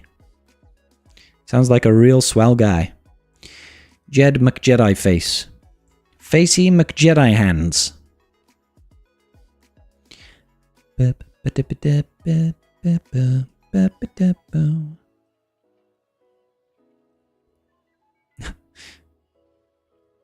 Just seen on YouTube that Van Seal put out a video 2 days ago and he says, my first Relic 10! He's planning for Relic 10 already. I don't think we're going to see Relic 10 just yet.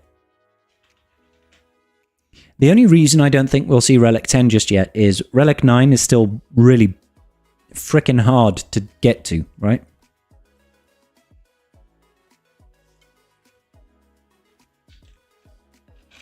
A typical gag round then. Exactly, Castro. Finally got matched with someone of your own GP in Kyber 3, around 7 mil, which means I'm in danger. Yeah, that was the really funny thing. That was the really funny thing for me. Before they did the last GP switch up, the matchmaking switch up, when we were matched up based on like top 85 GP rather than just your total GP, which is going back a while now for GAC matchmaking, every single time that I used to go out and face off against people, they would just blow me out of the water when it came to GP. They always had so much more because I had a very tall roster. So I had like no bloat. Everything was legendary, like as in legendary unlocks at decent gear levels and stuff like that. So the people that would match me up with against all have really big rosters, and it used to get so annoying. But when I used to face off against somebody that had my GP, I would get more worried because I'm like, well, this guy clearly knows what he's doing because he's playing around with me at the same GP bracket, which means he's got a really focused roster and knows how to play, instead of facing off against people who have much bigger rosters but not as focused. So I always used to get really worried facing people around my GP. I was like, ooh, they must be good. So Tico, how's it going, man? Curious if I could diagnose the Zeta order of the GG team. I mean, we could give it a try.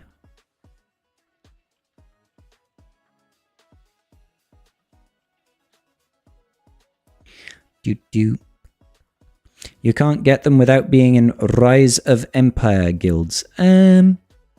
Well, you need to be in. Yeah. I mean, that's pretty much true. Yeah. It doesn't really come per se from rote. You get a little bit. TW you need to get the droid brains from. And that's only really when you've got the top GP brackets for TW. Your last opponent's GL had 47, 35, and 17 speed mods and had 2 million more GP. That's awful modding. You missed the old GAC feats? I used to get annoyed at them because I had a small roster and I could almost never get them done. I was like, And plus there were some that were really annoying. Finally being put against people where I don't automatically outmod everyone. And everybody's actually focused on I never outmod anybody. Or very rarely. I know today we do. But that's a rarity. Normally I'm just like, these guys have got ridiculous mods. I was pretty much agreeing with you, Amy. Basically. Pretty much agreeing with you on the whole. So Tico was asking about GG team mods. Not mods, sorry. Zeta ordered. So a typical GG team kind of gets broken up into two. You get a GAC one and a Territory War one. Right? So for Territory War, you've got Droidica, and for GAC, you have Stap. That's usually the difference, right? So you go GG, you get your B2, you get your B1, you get your Magna. So 1, 2, 3, 4. For GAC, it'll be Stap, and for Droidica, you got Territory Wars, right? That's when you've got the Omni applied. Same here, but it remains the only time that I've ever been in Kyber. Been slowly building back ever since the change. That's fair. Your advice helped me get Kyber for the first time in the very last GAC before they changed the format. What advice did I give, Anktha? They were like conquest feats, but in GAC. Yeah, pretty much. Okay, so generally speaking, when you're looking at Zetas, you usually start off with the leader, because they're usually the most important. Wonder why this isn't maxed out. Let's get that maxed out. Always fun to find mods like this. It's not a great mod for GG, but screw it. Alright, cool. Let's go back. Alright, so leadership. What has he got here? When target locked enemy is damaged. Yeah, that's huge. Like, that's good. And I believe it's Metalloid Monstrosity is also a Zeta. Okay, probably both of GG's at the start.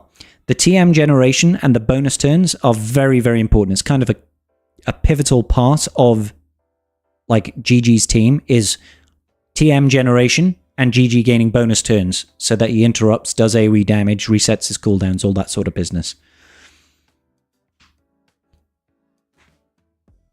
You helped me with what teams to set on defense and what to save for offense. Oh, awesome. Cool. I'm glad I could help you, buddy. Glad I could help you. Okay, so B1. What is B1 Zeta? Is it over here on Blast Them? No, B1 Zeta is on Droid Battalion. This is pretty important. You double up the stacks of Droid Battalion. Without it, you only start with 50 stacks of Droid Battalion, and B1's stats ramp based on the number of stacks that he's got. So that is also very important as a Zeta.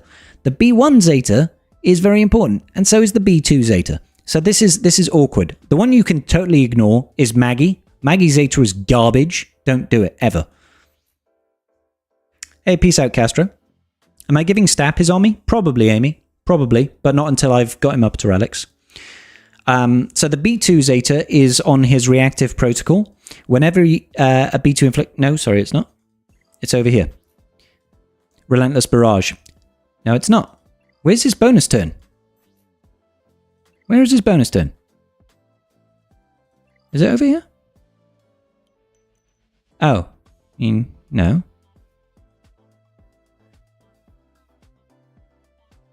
Whenever B2 inflicts a debuff. What? Hang on, I'm getting confused now. I'm getting confused. I could have sworn it was on his reactive thing. Maybe I'm wrong.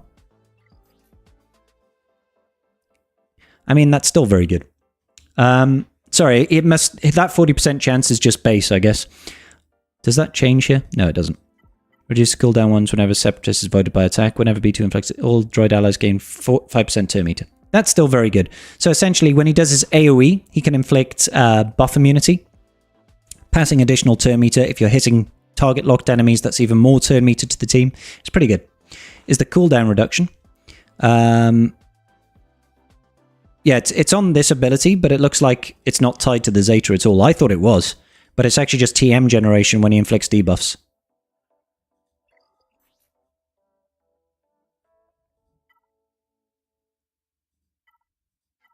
Target lock enemies have minus 25% crit chance. I don't think that's the Zeta, is it? Is that the Zeta? Can somebody check that on swigger.gg? I can't recall. Let's have a look.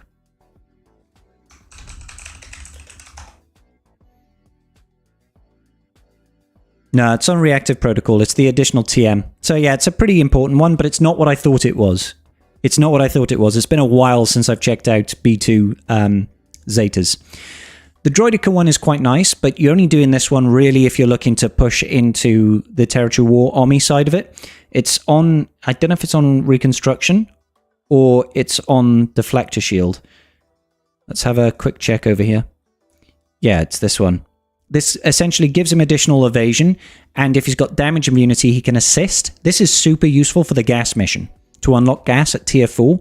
Outside of that, it's very good if you're using Droidica, but Droidica typically isn't the best unit to be using in a GG team unless you've got the Omni on him, in my opinion. The Omni on him for a TW, right? Newt Gunray lead better than Count Dooku's. Absolutely, Amy. Yeah. Yeah, Newt Gunray lead is actually very good. Like, you can also use Newt Gunray in a GG team, but typically you're going to have Newt Gunray in a trench team. But I guess people don't like trench. So Newt Gunray is actually awesome. Newt Gunray is actually freaking awesome. His extortion is so good. Extortion is such a fantastic debuff. It's not even a debuff. It's an ability, essentially, isn't it? It's a status effect. So, grant extortion to target the enemy. Essentially, if it's in his leadership, it also spreads, which is great. Separatist allies have 15% speed and potency for each enemy with extortion. That's 15% speed. Percent for each enemy with extortion. So if you've got a full enemy team with extortion, you know, you're looking at 45% additional speed and potency. So you just, like, get so much speed. It's really, really bloody good. But other than that, they can remove extortion to recover 10% health, but that's going to be then granting your team profit, which is additional crit chance and crit damage to a maximum of 50%. That's still very good. Whenever a Separatist inflicts a debuff, they also deal 5% max health damage to the enemies, can't be evaded, and enemies with extortion have minus 30% speed and offense. Extort them, you gain plus 15% speed, they get minus 30% and offense, and they get like a chance to speed down. It's like, Newt is really good. I can't understate that. He is actually phenomenal. So he's really good in a GG team. Typically, you can use GG teams to take out things like JML if you're running Newt Gunray, just because he's slowing down the enemy team and speeding up your team and, you know, helping you with that TM generation, essentially. It's really good. Really good. Arnold's Newt once 1v3'd a team. Newt's a badass, man. He's a badass. And that extortion as well, it does a surprising amount of damage. This dubious dealings, like when you land that hit, it does a surprising amount of damage. So, inflict speed down on all enemies for 2 turns and deal 20% max health damage to enemies with extortion, which can't be evaded. So it's like, you got lots of max health, boom, 20%. So it's AoE damage, passes a really, really good status effect. It's a really, he's a really well thought out kit, I actually feel. It was remade, it was reworked a couple of years back, was it? When GG was coming out? Well, not when GG was coming out, when Padme was coming out.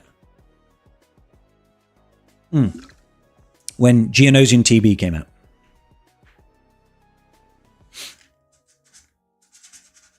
Yeah, it's a really good kit. It's a really good kit.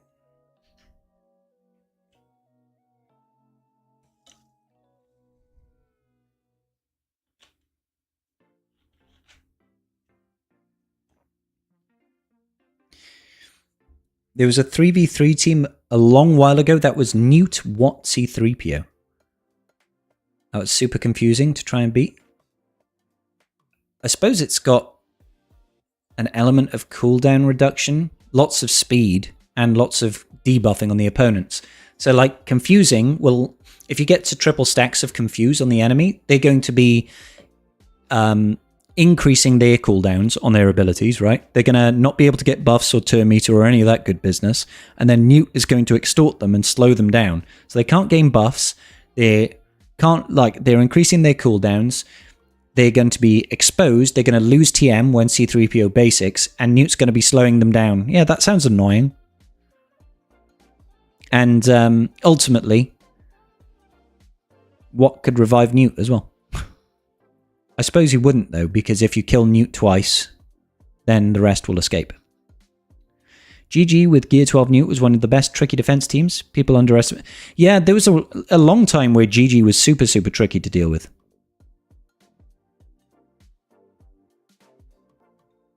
Perma Plague team, Palpatine Shock and Talzin Plague. Ah, yeah, because if they're plagued, they can't get rid of debuffs, right?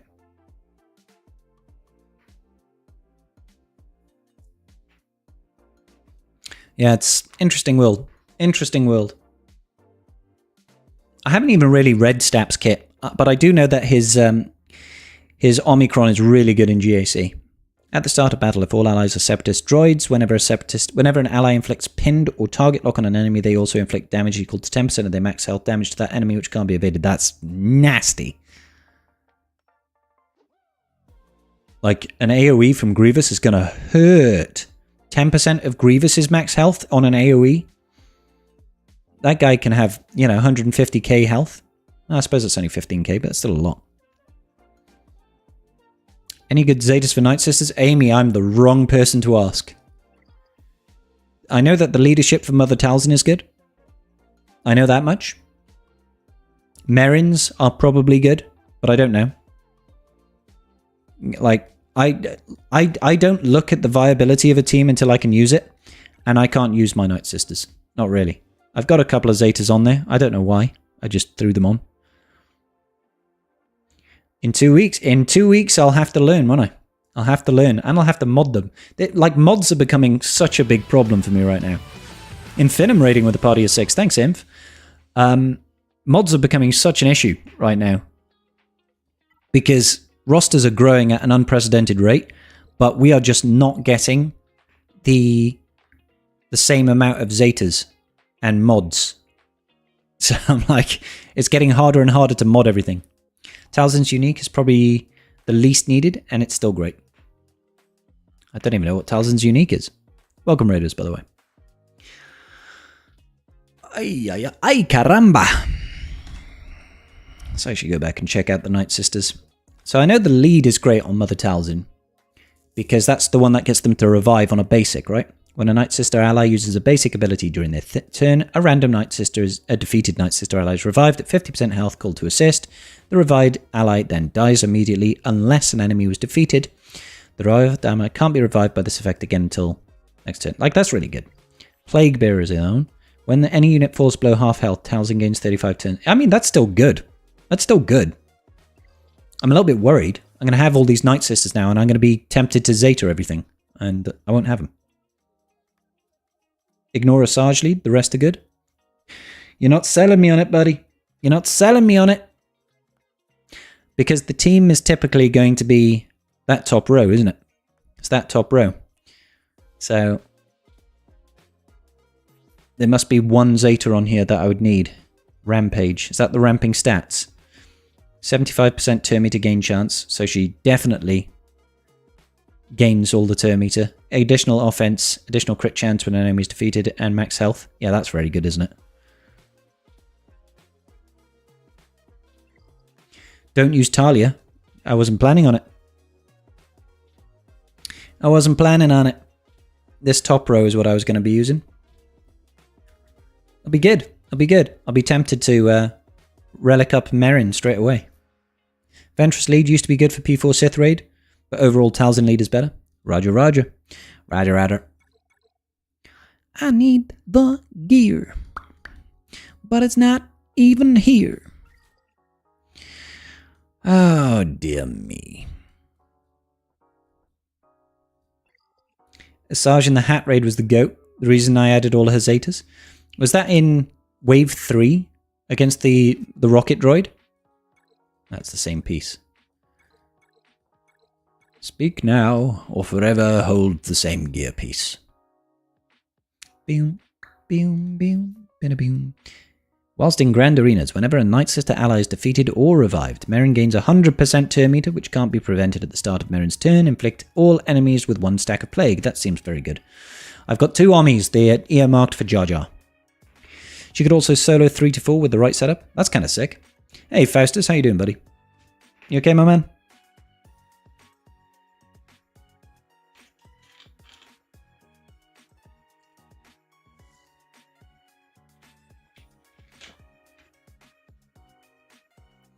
I won't be R9ing her, Amy. I'll take her to like Relic 3 or Relic 5. But I'll probably do that when the assault battle comes around. Your Nightsister squad got a defensive holding GAC. Hey, nice. It was key to my win. The other key was your GG squad, which held 3 times. That's some good business, Spawn. Good business, buddy. Did you know that CG is the best company ever? Yes. Just look between the H and the L on your keyboard. Faustus, I will ban you. I will ban you. I will ban you, dude. Oh my god. Like, those, like, Twitter is absolutely inundated with those frickin' irritating, stupid memes. I'm getting so tired of reading them. Yak update for Scribe. Me and Ra. Hey, sick, Derby. You matched up with Ra. That's awesome, man. Now go kick his ass. You said nothing wrong. You knew what you did, Faustus. You knew what you did. Telling one of those keyboard jokes is grounds for a timeout at the very least. At the very least. Epic Games is the best game company. Are they? You learn something new every day, don't you guys? You learn something new every day. Every day. I plead the 5th. What is the 5th? I don't know. 5th Amendment? What is the 5th Amendment?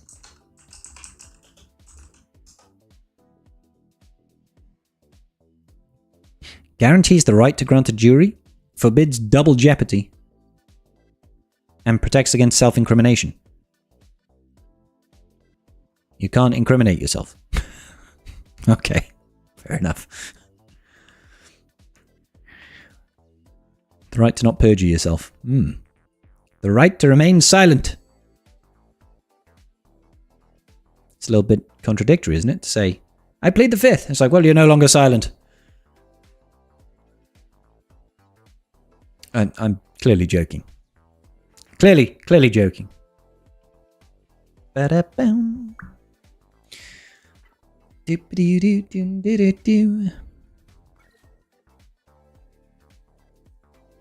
So yeah, looks like we're going to be in for a fun round of GAC. You plead the 5th and shut your cake hole. I haven't had cake in ages. Maybe I'll have cake on my birthday. Probably not. So you committed the crime. Obviously you can't lie and say you didn't. So you can plead the 5th to get out of saying anything. No comment. It's crazy.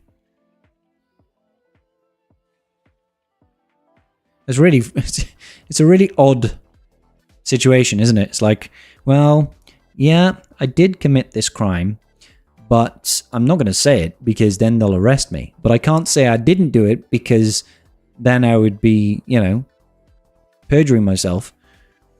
And that would be lying. So, you know, I guess I'll just not say anything at all. They can't arrest me for that. It's kind of weird. Kind of weird, kind of funny. It's a little bit funny. This feeling inside. It has scenarios where it works, but it sounds ridiculous. Yep, that's exactly how it works. Oh, you gotta love it. You gotta love it. I love it. You're going to start farming Merrin now? Why not, Amy? Why not? She's a good unit. She elevates Nightsisters quite a lot. And that's the crazy thing about Nightsisters. They've always been good. They've always had a certain level of viability and a certain place in the game ever since they came out, really.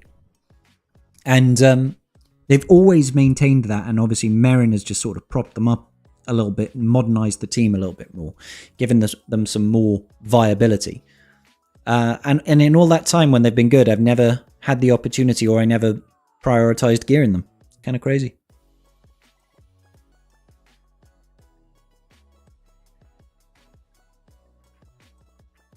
It's like Stap. Yeah, kind of. Kind of like how Stap elevates the GG team. Brings it back into a certain degree of relevance. Totally. You know? Kind of like how Chupio did it for CLS. Kyle Katarn did it for Rebel Fighters. What else happened? Mara Jade for Empire. Now you can get them for $14.99 in, what, like a week and a bit. Oh, what is it? A week today? Week today. Hey, Sanest, how you doing today? Reva did it for Inquisitors. LOL. Kind of does count. Reva was like CG's last-ditch effort to make that team viable. Keller and Beck with Jedi? I mean, kind of, I guess. Kind of. I'm glad life's good. Zori with Resistance? Zori with Resistance is definitely one. Zori with Resistance is 100% one. Hondo with Neutral.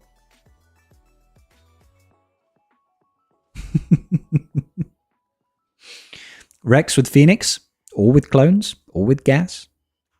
Guess that's kind of... Zori is Wolf's favorite. Hondo is Wolf's favorite. Who else was a really good lifter? Bane with C? Oh no, wait a minute. C for Bane, right? C is Bane's lifter, yeah. Looking forward to Elsbeth and Zombie Troopers? No! Balin Skull. We are looking forward to Balin Skull. Wampa with, Wampa, yeah. Ugnaught with the Ugnaught faction. Saw with Rebel Fighters? Yeah, just different Rebel Fighters, right? It's kind of weird. Sana with... No, forget it. They tried with Sana. Oh, you mean as Nightsister lifters? I have the feeling, Marky, that they'll almost make a new Nightsister sub-faction. Not necessarily within the faction tag. But I think with Elsbeth, they'll have like Elsbeth, Night Troopers, Great Mothers. Maybe they'll have like Night Troopers that are Death Troopers. I don't know. I almost feel like they can almost build a completely separate Nightsister faction out of what we saw in Ahsoka. Eventually, I do think we'll get a new Thrawn and a new Ahsoka. But I have a feeling they might wait for the film. Dad bod Thrawn. Yeah. Mm-hmm. Nisa with Ewoks? 100%. Like, Nisa was just a complete, massive lifter unit for Ewoks. Massive. Scout was kind of a big lifter too. For a couple of teams. Literally a couple. Like Iden and Imperial Remnant. We need a lifter for JML? That's Jedi Knight Cal. I don't think JML needs anything extra. Drogon Filet. Well, that's not quite the same. You can't call a lifter unit a unit that's a part of her farm. He was out before her. How did he lift her up? We need a Bane lifter? We've got one. It's called C. Hey, One Pratt.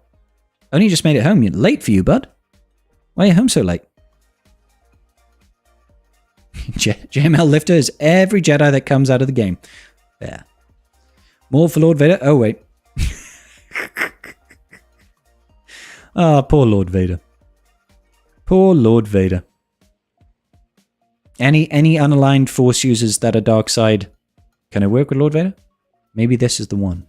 Maybe this is the one.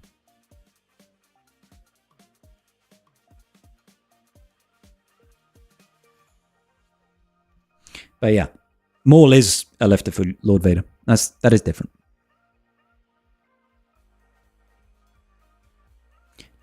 Out and about, not making mischief. Honest. I don't believe you. I don't believe you. I refuse to believe you. I firmly believe that you are making mischief. Gar and I are C for Maul. I mean, that's kind of right, but there were reworks more than new kits that came out. New cats. Yeah, that was more of a rework than a new kit, but yeah. Definitely, because they were trash before as well. Mob Enforcer for Hut Carcel. Oh, dear me. Kybagak was a W. Hey, congrats, Rebel. One Predator's like, mischief managed. I solemnly swear that I'm up to no good. Are you ready to hear this? Arnold lost doing Lord Vader versus... Yeah, Owie, we heard earlier. Yeah. Gamguard for Jabba. Now you're just talking about characters that got reworks that don't lift the faction. I mean, Dad Bod Boba. Yeah.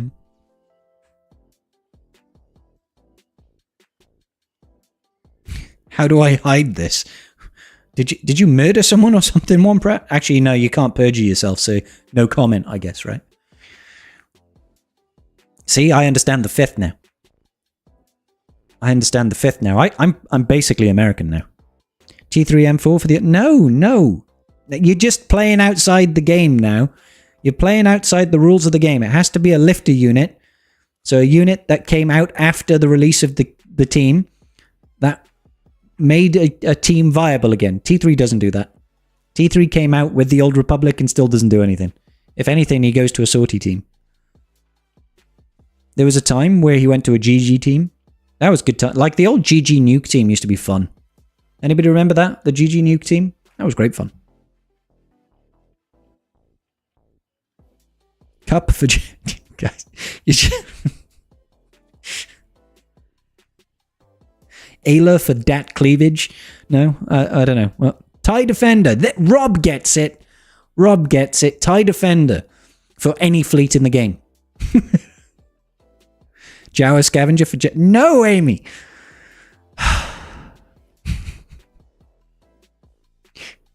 Come on. When they bring out the Sandcrawler for the Jawa faction, that'll be the GL for Jawas. Sandcrawler. Is it bad that I'm considering putting off building Reaver in 2 weeks when I unlock to work on your Gungans? Is that bad? Yes. I think so. I don't think there's a rush for... Like, if you're unlocking Jar Jar, I don't necessarily think that there's a rush to get him off the ground. And I don't think it's worth delaying Reaver.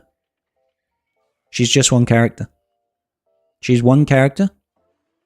I'd probably get Reaver done. Like, unless the raid drops immediately, which it won't, because we need another 5 weeks for Queen Amidala, so the raid's not coming before then. I don't see the rush for Jar Jar right now. Also, there's still another 2 weeks before his Datacron comes out, so... Depends how long it's going to take you, buddy. Ewok Scout for you. Faustus! Zealous Ambition for Dash. Leader's Resolve for Dash. Yeah. No, Tusken Chieftain and Warrior for Tuskens. I mean, to be fair, the Tuskens, for the longest time, didn't even have a full faction. They had 4 characters for years. 4 characters for years. They didn't even have a full faction. I felt bad for them. And then Chieftain and Warrior came out, and Stupid Tuskens. Nobody likes Tuskens anyway. He's not a lefty unit, Amy. No. Not a lefty unit at all. Twitch chat broken again? Did it really? And the Geos just go, fuck you, motherfucker! And then you die. Thank you, Wolfie. And the Geos just go, thank you for fixing my chat. I need to catch up on Twitch chat now, because I don't know what I've missed. Oh my god, I missed a whole mess of crap. Lord Vader is such a conflicting character. I think you should have put Health Steel Kron on Wolf. Health Steel Kron is better than Lord Vader. People were talking about the whole Slacker versus Lord Vader setup, was it? What do you think is better on Lord Vader Empire Datacron on the new blue set? Health Steel with Health Steel for offense. That's a good question, Howie. That's a very good question. I think Doubt is just so good right now that I'd probably stick with the old set.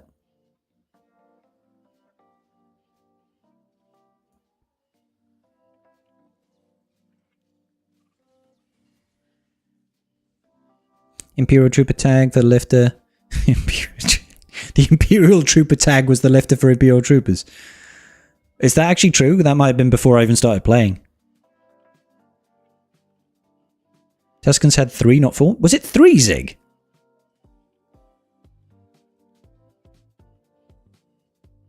Common villain? I don't know why, it just happens, buddy. What an armorer for C. Yeah, you're not wrong. Adrad, a lifter. Technically, yeah, for the Rogue One faction. Yeah.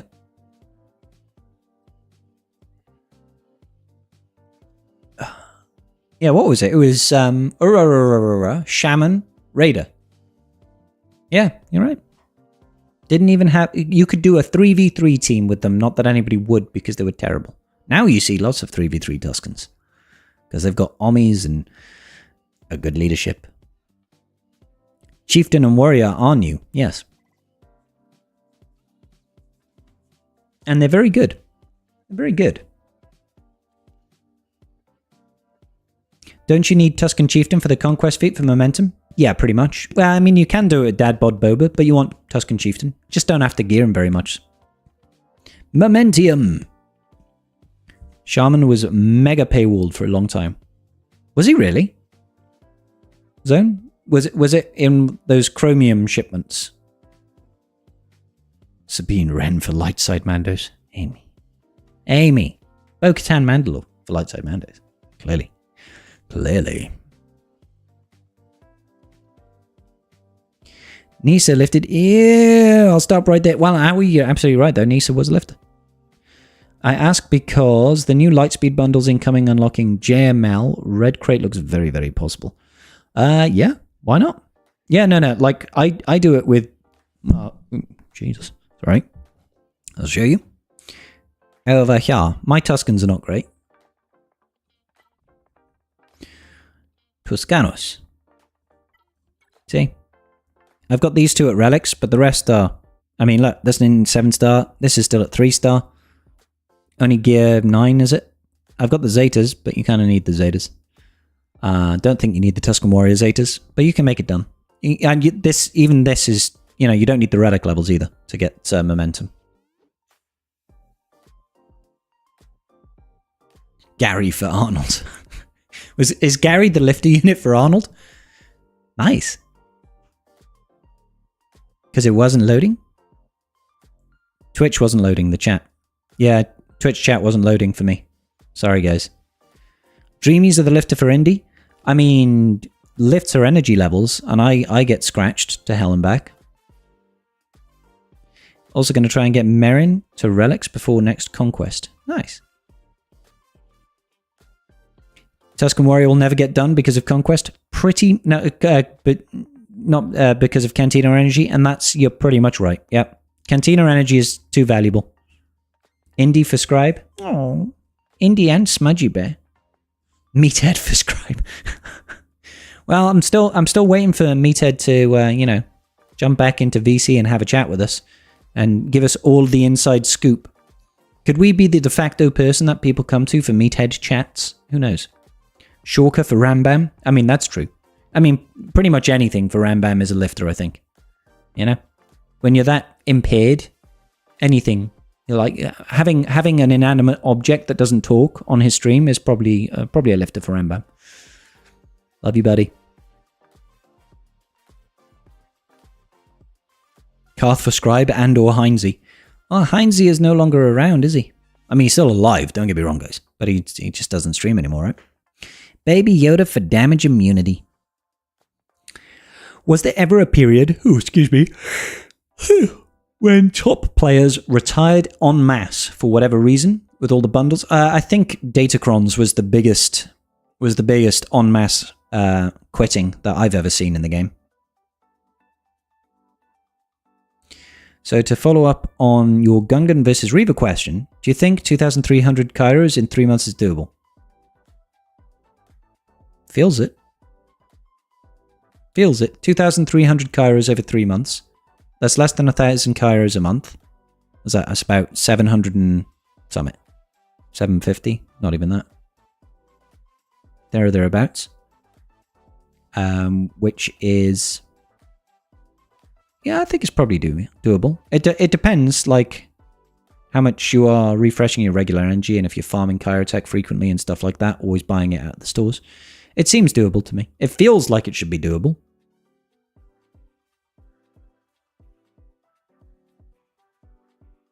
Visa is the lifter for all top guilds. The credit card. Don't forget MasterCard. And that's not counting the Kairos for Jar Jar? Yep. Yeah, he's going to need another 600, 700. There have been several en masse retirements. Yeah. The Datacron one is the only one that I remember, but I'm sure there was more.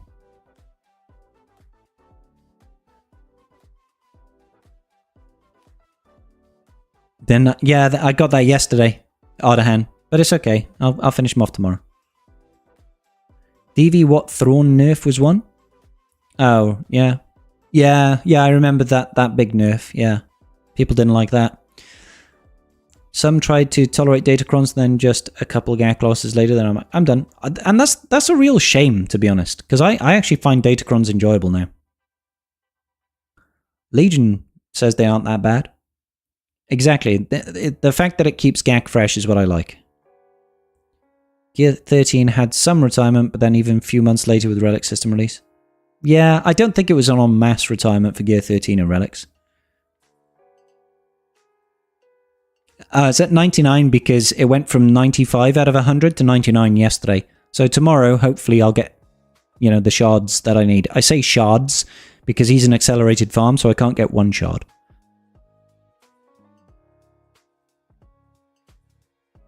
Yeah, they've done good to, rebalance Datacrons. Did anyone check get impacted by the B1 Commando bug? I haven't heard people talking about it. I've heard people mention that it's bugged, but not that they've impacted and stopped their ability to get that B1 feat. Sanjita definitely not happy with his free-to-play account and new Lightspeed bundles. Interesting to see how long that account stays live and not retired. Yeah, it's an interesting conundrum, really. Super Commando got an Imperial Remnant tag. Oh, you wish Super Imperial Command. Well, do all the Imperial Remnants also have Empire? I don't know. Yeah, they do. So it wouldn't be too bad if he did have it. But maybe they're waiting to release a new...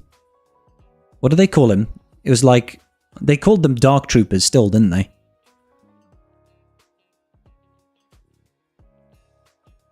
Never used one Datacron, still Kyber 2. Well done, Trodat. You're missing out, buddy. You lost in Kyber 4 and got promoted? The squish is a funny thing, Ardan. Lowering the relic levels, then making the mats more available every sector, and the data cache at 60 mil, and being able to constantly buy data cache from the shipment store, so it's refreshing every... Well, like 4 times a day now. It's huge quality of life improvements for Datacrons.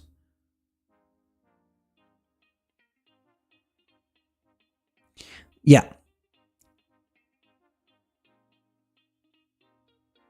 They were Mandos. Yeah, we're just talking about the ones that look very much like ISCs in Season 3 of Mandos. They were called the Dark Trooper of sorts, weren't they, Wolfie?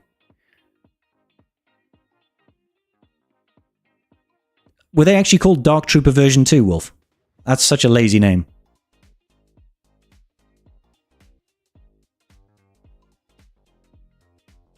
Stormtrooper is one word and the others are not. Yeah. I think it's because it's like a name, a stormtrooper, rather than a stormtrooper. And he's a scout, but he's a trooper. And that's a moth, but he's a Gideon. Wait, no.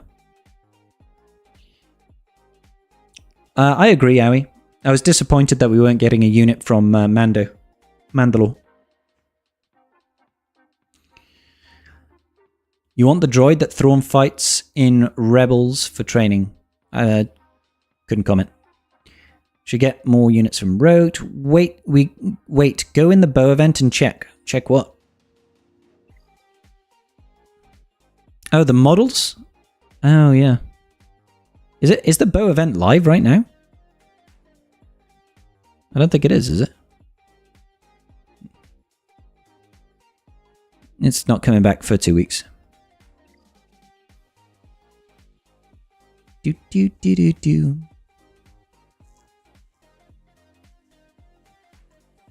Oh, you mean the ones we fight? Like Crosshair and get the Purge Troopers and stuff like that. Yeah, that would be cool. There are a couple of things there. You know, like, hell, go next level, CG. Let us unlock the Nexu and the Reek and the Acklay. But, like, make them solo characters like Wampa. I would love that. That would be sick. I'd love to get those animals from the Panaka Arena. Is it Panaka Arena? Pataka Arena? Something like that. Did you know there is an unaligned Force user ship tag? I mean, it kind of makes sense. There's Inquisitorius with fleets, right?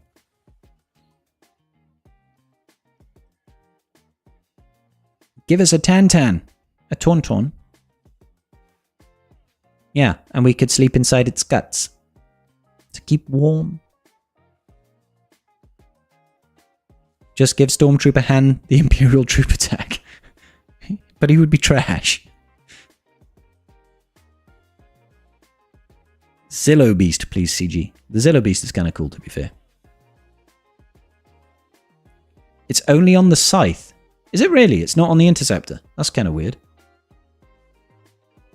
Snip says Nightsister synergy. So, yeah, I don't know why that makes sense. But I'm guessing it was something that happened in some season of Clone Wars. Did she fight alongside the Nightsisters at some point?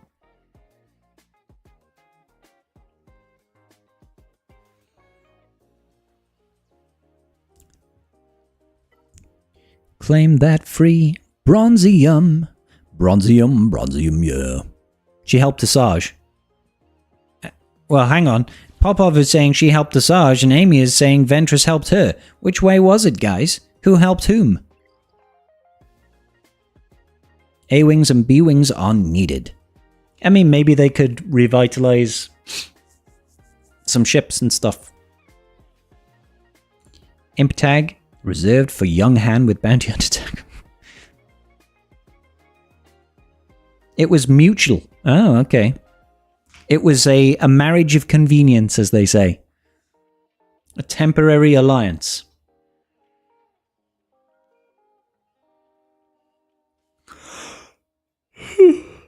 I have heard of the Bendu, yes, Owie, but I'd be lying if I say I knew who that was. Doesn't he look like a big ox or something? Palpatine manipulated them both to help each other. He's like, yes, my enemies must join forces and help each other. Because that'll be good. A monkey. Ah, okay, there you go.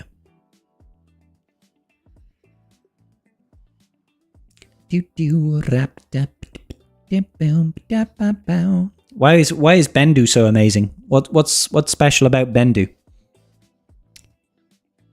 Doop doop doop doop doop doop doop doop boom boom boom boom boom boom. Y'all tell me about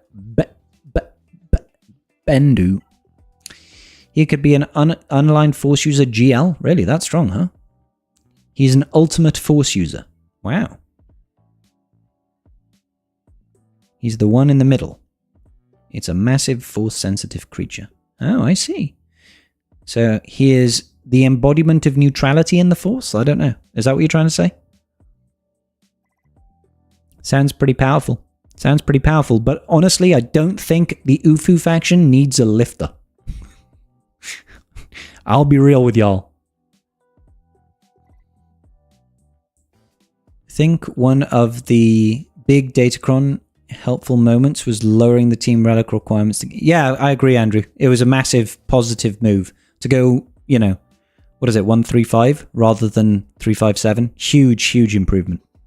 He helps Kanan become closer with the Force after he was blind. Aww. He also becomes an angry storm and tries to trash Thrawn. Oh. Tries? He obliterates. Oh, okay. Went and double-checked when he's saying his Dark Troop, he's referring to himself. Supposedly the Beskar troopers are officially called Imperial Armored Commandos. Oh, yaks. Which character has the most tags? C-3PO? C-3PO and R2-D2, I think? Because they've got, like, Rebel, Resistance, Galactic Republic. They span everything, don't they? Jabba? Does Jabba have more tags? Let's have a look.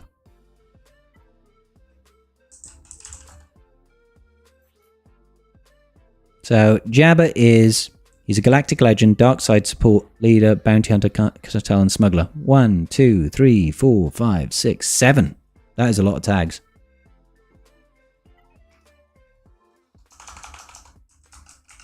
The fact that he's a galactic legend means he gets a GL tag, doesn't he? With C-3PO.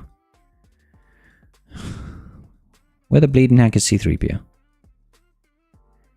3CPO, where are you? There he is. 1, 2, 3, 4, 5, 6. Yeah, Jabba beats out by having that galactic legend tag. And the fact that he's a leader. C-3PO and R2-D2 aren't.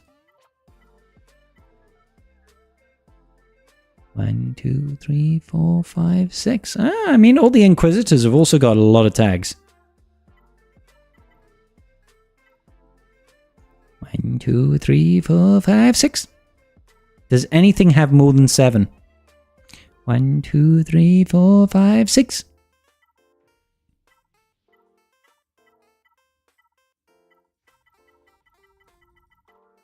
Dunno. Against his own true will, Bendu agrees to help Kanan defeat Thrawn, but only because Thrawn is threatening the planet Bendu lives on. He was extremely mad at Kanan for allowing the Empire to find them on his planet and disappears for good after literally storming out. So he threw a hissy fit. Missing a C-3PO Zeta? Oh, that's not necessary, is it? C-3PO Zeta is like, it's okay, but adding an extra stack of translation to himself and R2-D2 is like, yeah. I don't run him with R2-D2, ever. And it's quite nice for himself, but honestly, you're usually basic with C-3PO after people have got triple stacks anyway. Bendu is a badass? Badass do.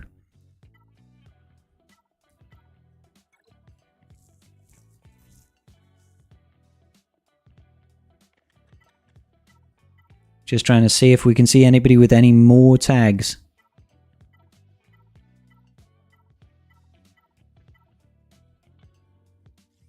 Boom, boom, boom, boom, boom, boom, boom, boom, boom, boom. I mean, that's quite a lot as well. 1, 2, 3, 4, 5, 6. Ah, if only he had Imperial Remnant.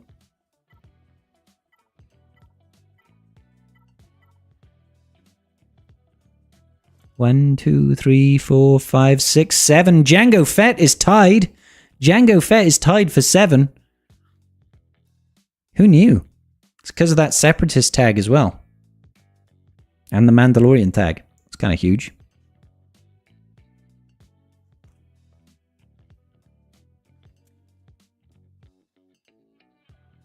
You think an interesting thing they could do to spice up fleets that they kind of do with Empire is make it where different capital ships with the same fleet counter different fleets? Yeah, I just don't think we're there yet. We don't have enough capital ships to make that really viable at the moment. Like a Luca Hulk Newt Gunray led droid fleet is good versus ships that Malevolent struggles against? Potentially, yeah. Wouldn't be surprised if we go that way eventually at some point.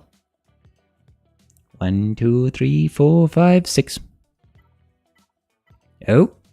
1, 2, 3, 4, 5, 6, 7. Santi. Santi is another 7 tag character.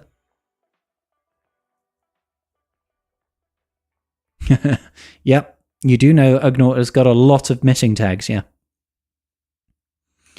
Ugnaught and Wampa are the two with the lowest. They have 2.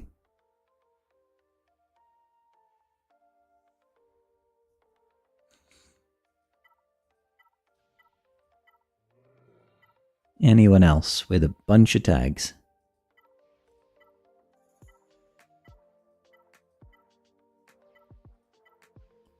That's quite a lot on Mace. 1, 2, 3, 4, 5, 6. Ah, no, it's just longer names.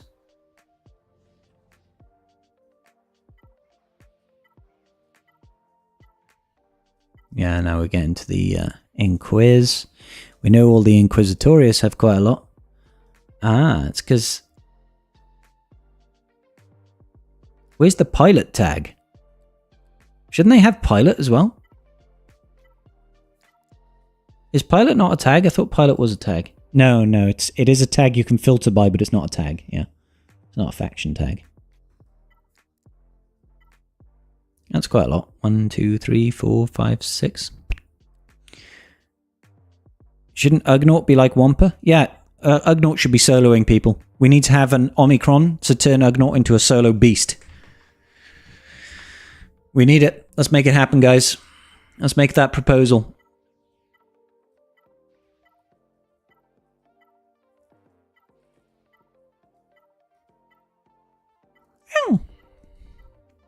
That's quite a lot as well. 1, 2, 3, 4, 5, 6. Yeah. Alright. So we've seen quite a few. Oh. Alright, guys. I'm going to wrap it up there. What were the mods on Gideon? They're probably just low-balled mods that were designed for speed. Let's see. That's Thrawn. Where's Gideon? There he is. It's probably just speed set. Speed set, health set. It's not super fast. Kind of fast at 356. Justice for Melch. Like I said, I'm struggling with mods right now, guys. It's hard to get enough mods to mod everything. Let's see. Who do we have available for us to raid into? Let's see, Playbook is live. Let's go and take everybody over to Playbook. Haven't raided Playbook ever, I don't think. Or if we have, it's not been recently. Anybody else that's live on the redirect over here? Oh, Arnold's live. There we go. Oh, actually, no, hold on. Hold on. Sorry, I would normally do Arnold, guys, but I did promise Rabid Beaver that we'd raid into him. He's doing his very first subathon. So I want to send some love over to him. Make sure you say Scribe sent you. And I'll see you all very soon, guys. I'll see you all very, very soon. Good night.